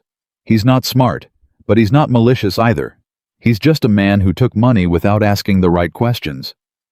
"Who paid him?" Briggs looked at his hat, then at Samuel. He described the man. The description matches Harcourt's ranch foreman. A man named Lyle Crane. Not Harcourt himself. No, Harcourt's too careful for that. But Crane has worked for him for 8 years and doesn't do anything Harcourt doesn't authorize. Samuel looked at the horizon for a moment. "Can you prove the connection?" he asked. "Not yet," Briggs said honestly. "But I'm working on it. And in the meantime, I've sent a full report of the fence tampering and the Pepper connection to the Territorial Committee in Helena, including the documentation your wife prepared about the eastern fence section from 3 weeks ago." Margaret from the porch absorbed this. Samuel turned and looked at her briefly, then back at Briggs. "What does this do to the land complaint?" he asked. "It doesn't dissolve it on its own," Briggs said. "But it creates a pattern of bad faith action by the complaining party, and a committee that's already suspicious of Harcourt's motives, which they are based on what I understand of the Helena hearing, is going to read that pattern in a particular way." "You sent the report to Helena yourself," Samuel said. "I did." "Why?" Briggs put his hat back on. He looked at Samuel in the level, uncomplicated way of a man who has decided something. "Because I've been the law in this county for 11 years, he said. "And I know the difference between a land dispute and a land grab. And I don't like watching the latter dressed up as the former." He mounted his horse. "I'll be in touch." He rode out. Samuel stood in the yard for a moment. Then he turned and walked to the porch, and he looked at Margaret, and his expression was the expression of a man processing a sequence of events that is going better than he has allowed himself to hope. "The sheriff is on our side," he said. "He's on the side of what's right," she said. "Which happens to be our side." "Same thing."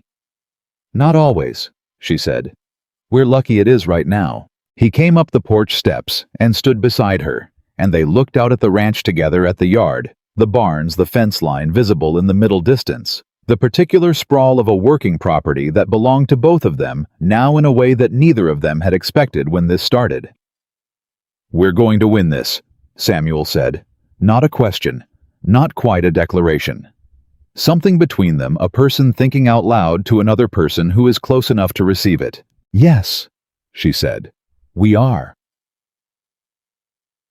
The town shifted that week. It was not a dramatic shift. It was the slow, accumulating kind that happens in small communities, when a narrative changes, not all at once, but person by person, conversation by conversation, until the thing the town believes becomes something different from what it believed before. Vera Hutchins told two women at the dry goods store that she had visited Silver Creek and found the household in excellent order and Mrs. Walker to be a woman of considerable substance.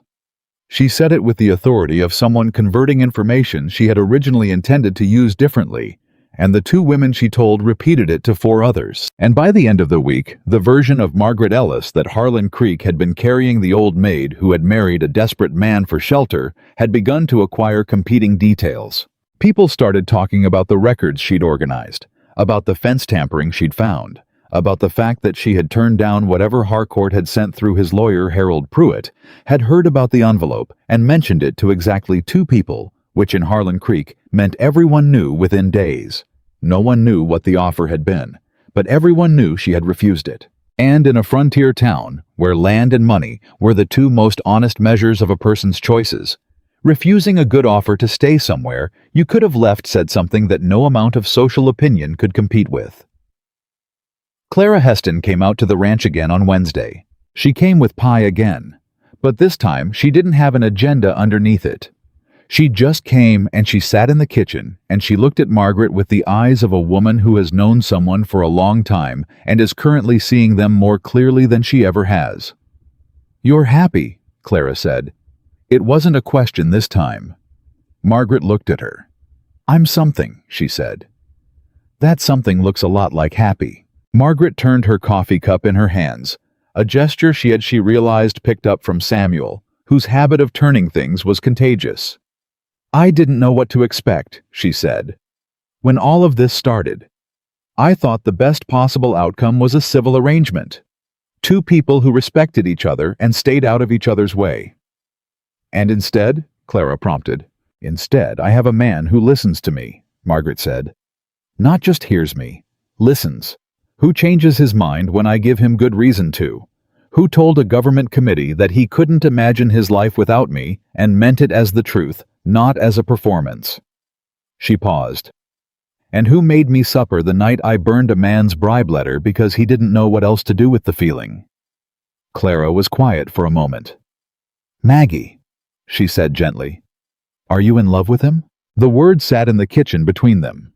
Margaret had been careful about that word, had kept it at arm's length, the way you keep things that have the power to hurt you if they turn out not to be what you thought they were. She looked at Clara. "I think I have been for a while," she said. "And I think I've been pretending I wasn't, because saying it makes it real, and real things can be lost." "Real things can," Clara agreed. "But they're also worth having." Margaret looked at the table, then up. "Yes," she said, "they are." The Territorial Committee's decision came on Friday. It came in the form of a letter delivered by a writer from Helena addressed to Samuel Walker and bearing the official seal of the Montana Territorial Land Commission. Samuel brought it inside unopened. He set it on the table. He looked at it. Margaret looked at it. "Open it," she said. "I know," he said. He didn't move immediately. She understood. This was the letter that either secured everything or lost it. 20 years of work on one side of it, 8 weeks of something new and necessary on the other, and a piece of paper in between that was about to tell them which direction the weight fell. He opened it. He read it. She watched his face. She watched the stillness. Then the thing under the stillness. Then, and this was new, this was something she hadn't seen from him before she watched the stillness break. Not dramatically, not loudly. His shoulders dropped about half an inch. His jaw, which had been set hard since the moment he picked up the letter, released. and he closed his eyes for exactly 3 seconds, which was the most emotion she had ever seen Samuel Walker allow himself in a single moment. "The complaint is dismissed," he said. She let out a breath she had been holding for 30 days. "Dismissed," she said. "Not suspended. Dismissed with prejudice," he said, "which means Harcourt can't refile on the same grounds." He looked at the letter again. The committee found evidence of bad faith filing coordinated tampering with property boundaries and an attempt to corrupt a household witness. He looked up. "The last part, that's the bribe letter." "But I burned it." "You didn't burn the envelope," he said. And Harold Pruitt apparently had a very clear memory of a well-dressed man riding out to Silver Creek and coming back without a delivery. Margaret sat down. She sat down because her legs were suddenly less reliable than usual, which was not a typical condition for her, but which she was willing to excuse given the circumstances. "It's over," she said. "Harcourt's being referred to the Territorial Attorney General for review," Samuel said, still reading. "That doesn't mean he goes to prison. His lawyers are too good for that, but it means he's finished in this territory as a political operator. The committee members who were friendly to him..." He stopped. "They're going to be very careful about their association with him going forward." He set the letter on the table. He looked at her, and Margaret looked at him, and she thought about 8 weeks ago, the woman who had stood in her failing farmhouse kitchen and told a stranger she would not become someone's wife just because they needed a signature on a paper. The woman who had been so careful, so armored, so certain that the only safe way to enter this arrangement was to enter it without expecting anything. She thought about how thoroughly she had been wrong about that. Samuel came around the table. He stopped in front of her. He said her name. Just her name. The way he had started saying it, with the weight of someone who has understood that a name is not just a label, but a location, a place they are going when they say it. "Margaret," he said. She looked up at him. "I need to say something to you," he said. "And I need to say it clearly, not the way I usually say things, not with 20 words when 3 will do not, with half of what I mean, because the other half feels too exposed." She waited. "I love you," he said. He said it the way he said things that mattered. Simply, without performance, without the softening language that people use when they're not sure of their ground. He said it standing squarely, looking directly at her, a man who had decided something and was not hedging it. Margaret looked at him. She felt 34 years of careful management of expectation withheld, and hope contained, and want kept at a practical distance, move through her chest like a tide going out. "I love you too," she said. She said it simply because she was Margaret Ellis, and simple truth was the only kind she knew how to speak. He sat down beside her, not across from her, but beside her, which was different, which was the difference between 2 people facing each other and 2 people facing the same direction. He took her hand. They sat like that for a while. 2 people who had been told in different ways for different reasons that this kind of thing was not for them, and who had been wrong, and who were sitting in the evidence of that wrongness, with the specific relief of people who have been carrying something heavy for a long time and have finally been allowed to put it down. See, the news reached Harlan Creek by the weekend. It spread the way good news always spreads in small towns, faster than expected, with details that multiplied in the telling, and with a warmth that surprised people who had forgotten they were capable of it. The complaint against Silver Creek Ranch had been dismissed. Harcourt had been referred to the Attorney General. The evidence of tampering and attempted bribery was a matter of official record. And Margaret Walker, Margaret Ellis, the woman the town had spent years overlooking, had been the architect of the evidence that made it happen. Vera Hutchins told the story at 3 different social occasions in the same week each time, with slightly more detail and slightly more proprietary satisfaction, as though she had been a participant rather than an incidental witness. Margaret, hearing this secondhand through Clara, found it funnier than she had expected to. "She's taking credit for your survival," Clara told her. "She brought preserves," Margaret said. "That's something."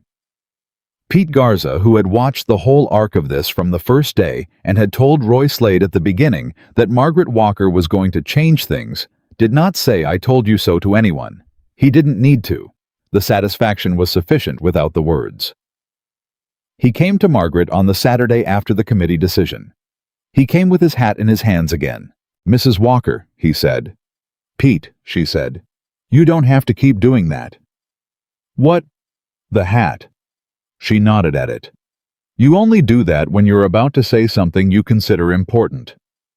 At this point, I think you've earned the right to say important things to me without the formality." He looked at his hat. Then he smiled a real smile, the rare kind from a man who had weathered enough to know the difference between things worth smiling about and things that just look like them. He set the hat on the counter. "The men," he said, "want you to know they're glad you stayed." She looked at him. "They didn't say it like that," he clarified. "They said it in the way men say things." Roy fixed the loose board on the front porch step without being asked. "Chet Dobbins cleaned out the grain storage and reorganized it according to your system and didn't tell anybody he'd done it. Tom Reese started keeping better records on the livestock feed." He paused. "But what they mean is they're glad you stayed." Margaret looked at this good, steady man who had watched over Samuel Walker's back for 7 years and who had extended that watchfulness to her without being asked. "Tell them," she said, "that I'm glad I stayed too." Pete picked up his hat. "Yes, ma'am," he said. Bad. That evening, Samuel found her in the garden. The garden she had planted in her first week in the bare dirt beside the house, where nothing had been before, where she had put seeds into the ground, the way she put herself into everything without ceremony and without certainty about the outcome, just with the conviction that something growing was better than something empty. The plants had come in. Not fully, it was still too early in the season for the full yield. But they were there, green and deliberate, exactly where she had intended them to be. Samuel stood beside her and looked at them. "You did this in the first week," he said. "Yes." "I thought it was optimistic," he said. "You'd been here 4 days. You didn't know if you were staying." "I was staying," she said. "I just didn't know how it would go." He looked at her sideways. "You knew from the first week." "I knew I wasn't leaving," she said. "That's not the same thing as knowing how it would go. But I've never been able to live somewhere and not try to make it grow." She looked at the plants. It would have felt dishonest, like keeping one foot out the door. He was quiet for a moment. "I'm glad you didn't keep one foot out the door," he said. "So am I." He put his arm around her. It was a simple thing, an arm around her shoulders, 2 people standing in a garden in the evening. The kind of thing that happens between people who have been together for years, comfortable and unannounced like breathing. But it was the first time, and they both felt it as both things simultaneously easy and enormous, ordinary and entirely new. Margaret leaned into him very slightly. Not dependence, not the drowning kind of love he had feared his whole life. Just contact. 2 people touching because they wanted to, because they had earned it, because the ground was solid under both of them and neither one was holding the other up. Just standing. Together. "What happens now?" he asked. She thought about it honestly, the way she thought about everything. "We run a ranch," she said. "We fight when we disagree. We work through it. We build things, probably not always the things we expect to build. We have bad seasons and good ones." She paused. "And we don't do any of it alone." Samuel looked at the garden, at the green things growing in the place where there had been empty ground. "I've been alone a long time," he said. "I know," she said. "So have I. I don't want to be anymore." She turned and looked at him. At this man who had built a ranch from nothing, who had survived 20 years of self-imposed solitude, who had stood in a government committee room and told the truth about what his marriage was becoming because the lie would have been easier, but the lie would have been a betrayal. "You're not," she said. "Not anymore." He looked at her. And the cowboy, who had been forced into a marriage he didn't want with a woman, nobody had chosen on the terms of a law he considered absurd. That man looked at his wife in their garden in the failing light and understood something that all his years of careful survival had never managed to teach him. That the strongest thing a person can build is not something they build alone. That the bravest thing a man can do is not survive without anyone. That what he had been calling freedom for 20 years was a very well-constructed, very comfortable, very empty room. And that Margaret Ellis, the woman the whole town had called nobody's choice, had walked through the door of that room 8 weeks ago with her ledger books and her direct gaze and her absolute refusal to be anything other than exactly what she was, and she had opened every window. He pulled her a little closer. She let him. Above Silver Creek Ranch, the Montana sky did what it always did in summer evenings. It went vast and purple and indifferent to human things. The way the sky in that territory always was, making everything beneath it feel both very small and somehow exactly the right size. 2 people in a garden. A ranch with its lights coming on. A marriage that had started as a transaction and become the truest thing either of them had ever built. The morning after the committee decision came through, Samuel Walker woke up earlier than usual. Not because anything was wrong. For the first time in months, nothing was wrong. The complaint was dismissed. Harcourt was under review. The fence was repaired. The ranch was secure. Margaret was asleep in the next room, which was a fact that had shifted in meaning so completely from the first week that thinking about it too directly still caught him somewhere behind the sternum. He woke up early because he had something to do. He went to the small box he kept on the shelf above his desk, the one that held the documents he considered most important, the ones he would grab first if the house were burning. The original land deed, the water rights filing, a photograph of his mother that he had carried since he was 12 years old and had never shown anyone. He took the photograph out and looked at it. His mother had been a slight woman, with an expression in photographs that suggested she found the whole business of being photographed faintly amusing. He had her eyes. He had always known that in the abstract way of a person who has been told something often enough that it becomes fact rather than feeling. Looking at the photograph now, he felt it differently. He thought about what Margaret had said about the drowning kind of love and the standing beside kind. He thought about his father in the chair by the window.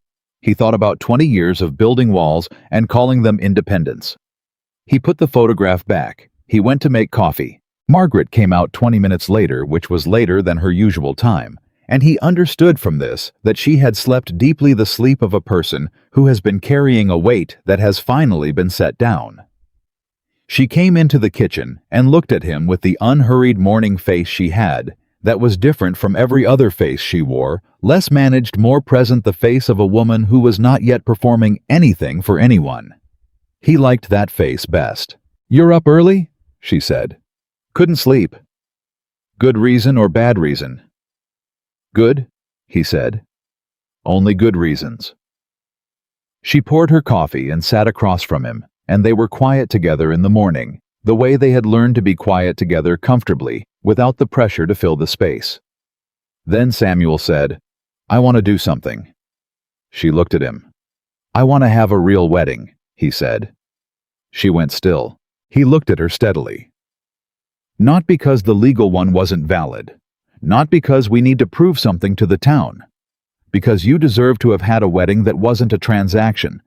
And because I want to stand in front of people who know us and say the things that are actually true now." He paused. "And because when Judge Calloway told me to kiss my bride 2 months ago, I kissed your cheek like I was sealing a business envelope, and I have thought about that more than once since then." Margaret looked at him. She felt something she recognized as the emotion she was least practiced at. Not competence, not resolve, not the forward-facing practicality that had carried her through 34 years of managing alone. Something simpler and more dangerous than any of those. Joy. "That was a fairly bad kiss," she said. "It was a terrible kiss," he agreed. "I'd like to try again under better circumstances." She looked at him across the coffee cups. "All right," she said. "All right," he repeated. And they sat in the morning kitchen of Silver Creek Ranch with that agreement between them, small, enormous, ordinary everything, and finish their coffee in the easy silence of two people who have stopped needing to announce what they are to each other. The news that Samuel and Margaret Walker were having a second ceremony, a proper one with guests, and a dinner after moved through Harlan Creek, the way all news moved through Harlan Creek, which was immediately, and with editorial additions. Clara Heston came out to the ranch within 2 days. She arrived with fabric samples. Margaret looked at the fabric samples and then at Clara and said, "I'm not wearing a production." "It's not a production," Clara said. "It's a dress. You're allowed to have a dress, Maggie." "I have a dress. The blue one from 3 years ago. It fits." "That is not the same thing as it being a wedding dress," Clara said with the particular patience of a woman who has decided she is going to win this argument and is simply waiting for the other person to realize it. Margaret looked at the fabric samples. There was one, a deep blue-green somewhere between the color of still water and the color of late evening sky, that she picked up and looked at and put down and then picked up again. "That one," Clara said quietly. "It's not practical." "No," Clara agreed. "It's beautiful. Those are different categories." Margaret set the fabric down. She looked at it. "He said he wanted to do this," she said, not quite to Clara, not quite to herself. "He brought it up. I didn't ask." "I know," Clara said. "He's not a man who does things he doesn't mean." "I know that too." "So he means it." She was still looking at the fabric. "He means all of it." Clara reached over and put her hand briefly on Margaret's hand. "Maggie," she said, "you can just be happy. You don't have to analyze it first." Margaret looked at her oldest friend. "Old habit," she said. "Break it," Clara said. Margaret picked up the blue-green fabric. "Fine," she said. "The dress." Clara smiled the smile of a woman who has won something she wanted and is gracious enough not to make too much of it. Samuel, meanwhile, was having his own version of the same conversation. His happened in the barn, which was where Pete Garza had located him, on the grounds that any serious conversation Samuel Walker needed to have happened either at the kitchen table or in the barn, and the kitchen table was currently occupied by 2 women with fabric samples. Pete came in and leaned against the stall door and looked at Samuel in the way of a man who has waited a long time to say something and has finally been given the opening. "You're doing the right thing," Pete said. Samuel looked at him. "The ceremony," Pete said. "The real one." "You've been talking to Roy." "Roy's been talking to everyone," Pete said. "This is a small ranch." He paused. "I just wanted to say what you're doing, not just the ceremony. All of it, the way you've let her in." He stopped because Pete Garza was not a man who made speeches. "You were going somewhere bad, Samuel. Slow, but bad. And you stopped." Samuel was quiet for a moment. "She stopped me," he said. "You let her," Pete said. "That's the part that matters." Samuel looked at the horse in the stall, an older mare named Grace, who had been with the ranch for 6 years, and who had the calm, observant quality of a creature that has seen enough to stop being surprised by things. "My father couldn't let anyone in after my mother died," Samuel said. It was the second time in a week he had said this to someone, and it was still the word that cost him something. Let. He'd given everything, and there was nothing left. "That's not what you did," Pete said. "No." Samuel turned that over. "No, it's not." "She didn't take anything from you," Pete said. "She added to it." He picked up a piece of straw and turned it in his fingers, which was his version of turning a hat. "That's different." "Very different," Samuel said. Pete dropped the straw. "The men want to do something," he said, "for the celebration after. Tom Reese plays fiddle. Chet Dobbins, God help us, has been practicing a song. Roy and I thought we'd set up the south yard if that's—" "Yes," Samuel said. He said it before Pete finished the sentence because he had been Samuel Walker long enough to know when to stop being reserved about things that deserved more than reserve. "Yes, do whatever you want. Do all of it." Pete looked at him. "All of it." Pete repeated like a man confirming an order he hadn't expected. All of it, Samuel said. Margaret has spent enough of her life with not enough. I'm done contributing to that. Pete left the barn with the expression of a man who has been waiting 7 years for his employer to become this particular version of himself and is deeply satisfied to see it arrive. The ceremony happened on a Saturday. Judge Calloway came out from town, which was the same Judge Calloway who had presided over the original ceremony 8 weeks earlier, and who arrived at Silver Creek Ranch to find it entirely transformed from the place he remembered, not in its structures or its operations, but in its quality, the way a place changes when it is inhabited by people who have decided it matters. There were 30 people there, not a grand gathering by any measure, but in a frontier territory where every person present had traveled some distance on rutted roads and taken time from operations that didn't pause for anyone. 30 people was a statement. Harold Pruitt was there with his wife. Sheriff Briggs came in his good jacket. Ada Briggs, the woman Margaret had helped through her difficult labor 2 months ago, came with her husband and the baby, a healthy boy she had named after her father, and she held Margaret's hands before the ceremony and said simply, "You came in the night when I needed someone. I wanted to be here." Clara Heston stood beside Margaret the entire time, which was where she had been in spirit for 34 years, and was now making official. Margaret came out of the house in the blue-green dress. Samuel was standing with Judge Calloway in the yard, talking in the quiet way men talk when they are waiting for something important, and using conversation to manage the waiting. He looked up when he heard the door. He went still, not the controlled stillness he used to manage things. A different kind, the kind that comes over a person when something stops them before they've had a chance to decide how they want to react. He looked at her. She walked toward him and he watched her come. And he thought clearly, without any of the usual management or containment, that he had been wrong his whole life about what strength looked like. He had thought it looked like a man standing alone against everything that came at him. He was looking at something else now. A woman who had survived being overlooked and undervalued and passed over for 34 years, and who was walking toward him in a blue-green dress with her chin up and her eyes steady, and the strength in her was not the strength of someone who needed no one.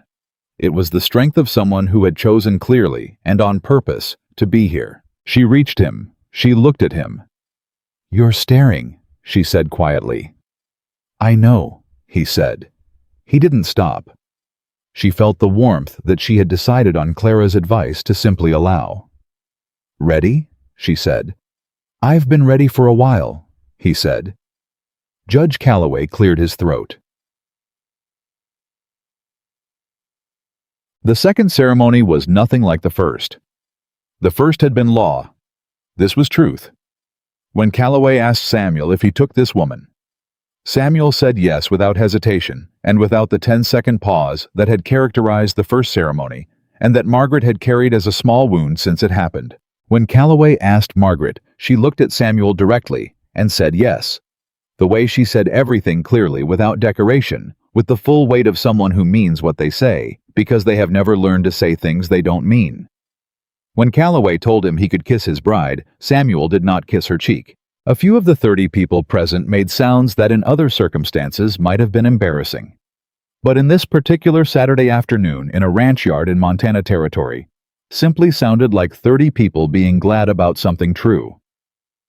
Clara Heston, for the record, was not crying. She was simply experiencing some dust in both eyes simultaneously, which can happen to anyone. The celebration afterward was the kind that happens when working people are given an honest reason to stop working. Tom Reese played his fiddle, and he was better than Pete Garza had suggested, which was saying something because Pete had suggested he was quite good. The music filled the south yard, and people danced the rough, unpretentious frontier dancing of people who dance because the music moves them, not because they are performing anything for anyone. Samuel danced with Margaret. He was not a natural dancer. He was too deliberate, too accustomed to knowing exactly what his body was doing and why. But Margaret was patient with it in the way she was patient with the things about him that needed time, and by the second song he had stopped thinking about his feet, which was when dancing started to work. "You've danced before," she said. "A long time ago," he said. Before I decided it wasn't worth learning. You decided a lot of things weren't worth the trouble. I was wrong about most of them. She looked at him as they moved. The ones involving other people, he said. I was right about the ones involving cattle and fence posts. She laughed. He pulled her a little closer, and they danced in the south yard while Tom Reese played, and the sun went the particular gold it went in Montana late afternoon.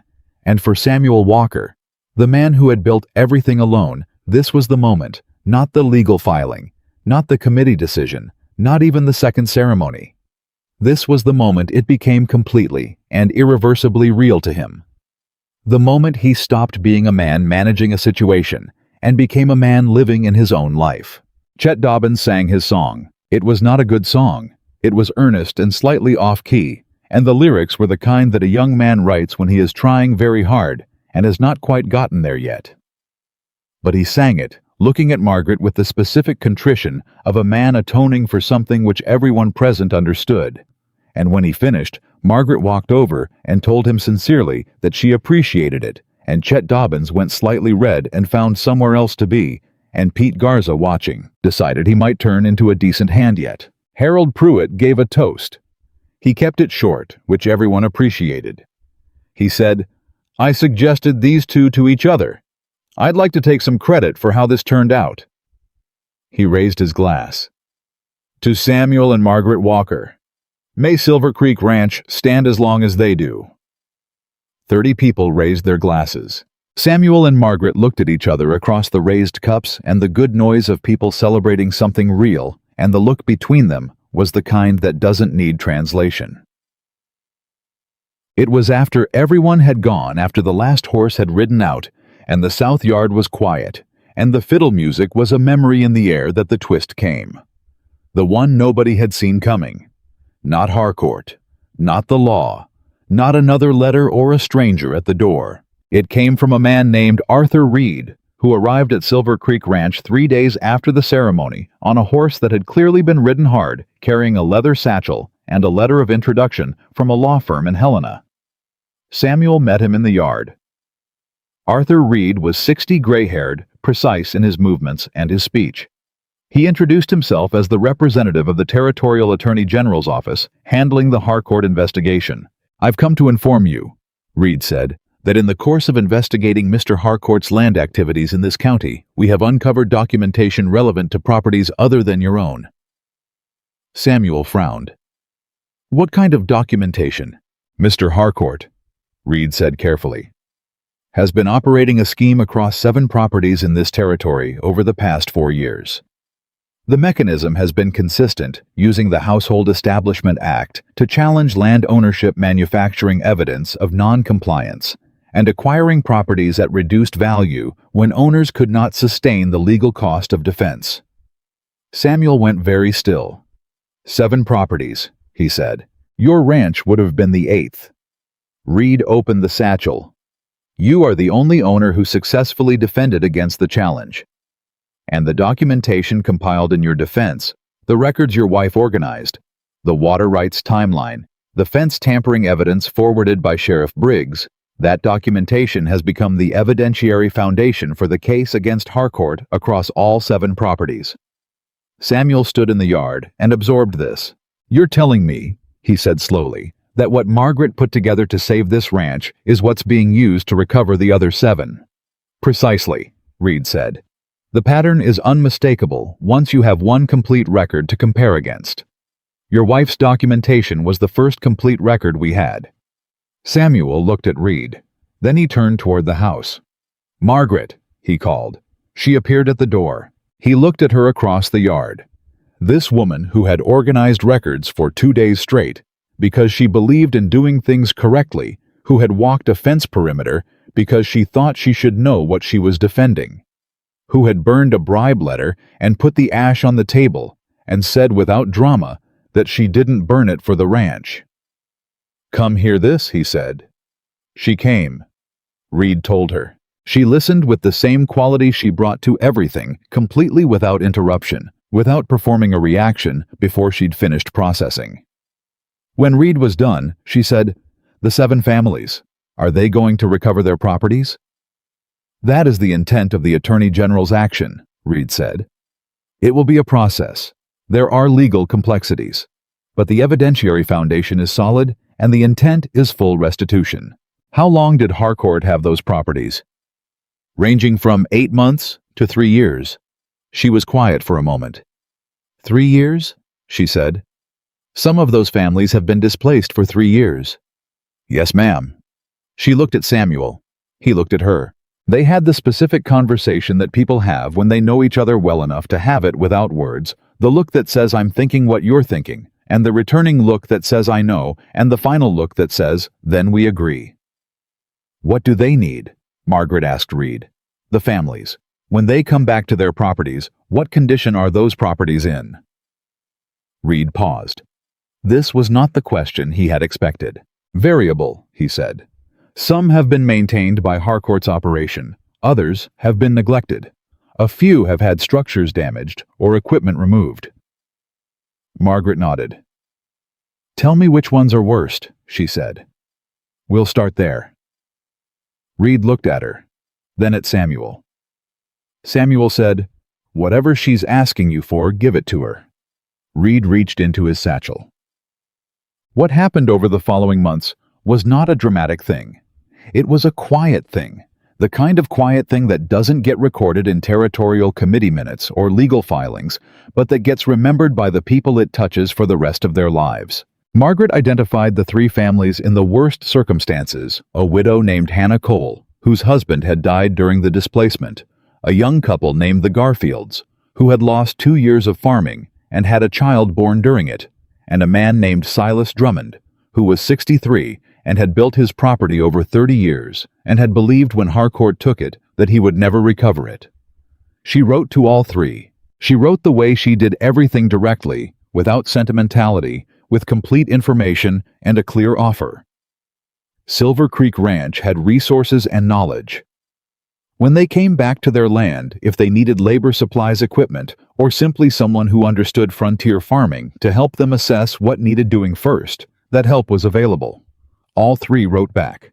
Hannah Cole wrote a letter that was 3 sentences long and ended with a statement that Margaret read twice and then folded carefully and kept.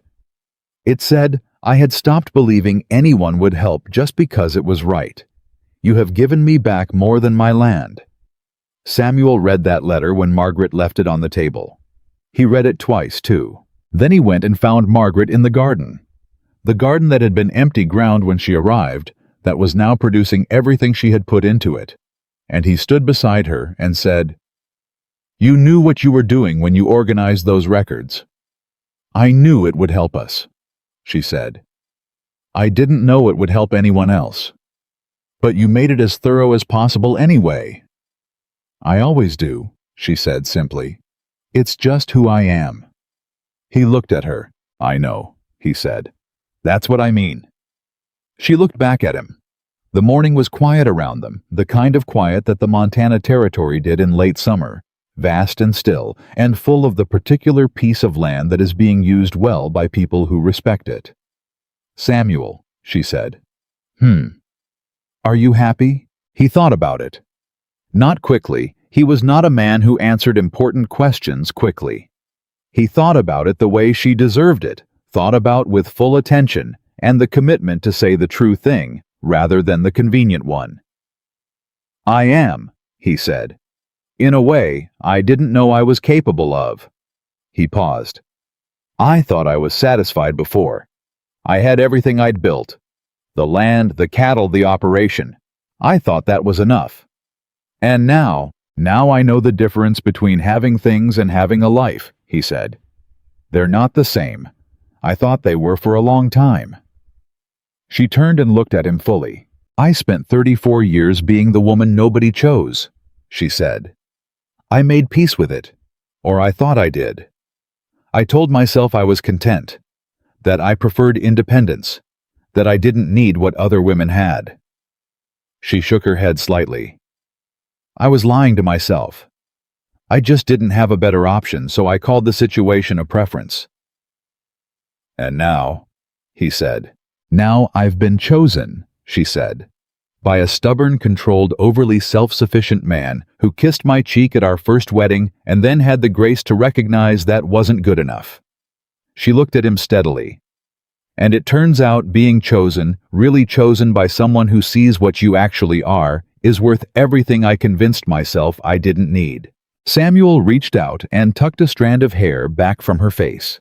A small gesture, the kind that belongs to people who have accumulated the right to small gestures, and looked at her with an expression she had come to know as the one that appeared when he felt something he had stopped trying to contain. "You were always worth it," he said. "The town just wasn't paying attention." "You weren't either," she said. "At first." "No," he agreed. "I wasn't." A pause. "I am now." She held his eyes.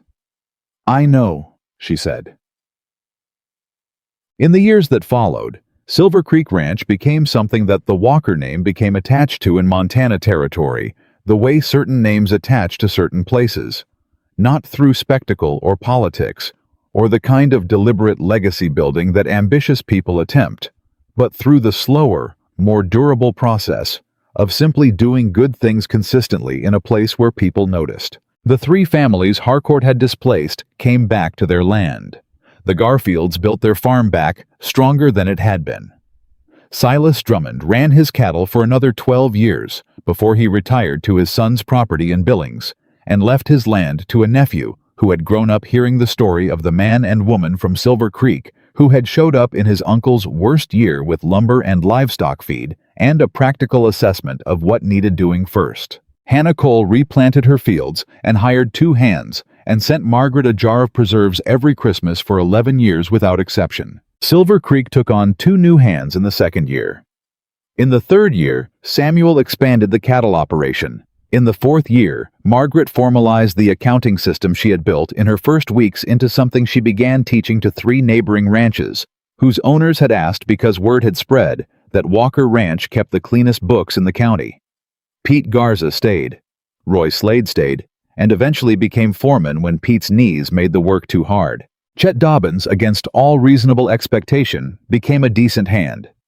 Clara Heston visited every 2 months without fail, and never once stopped asking Margaret if she was happy, partly because she liked the answer, and partly because Margaret asking the question always made Margaret smile. And Samuel Walker, the cowboy, who had been forced into a marriage he hadn't wanted with a woman nobody had chosen. On the grounds of a law he had considered an absurdity. Samuel Walker became a man who woke up every morning in a house that felt like a life and not just a structure.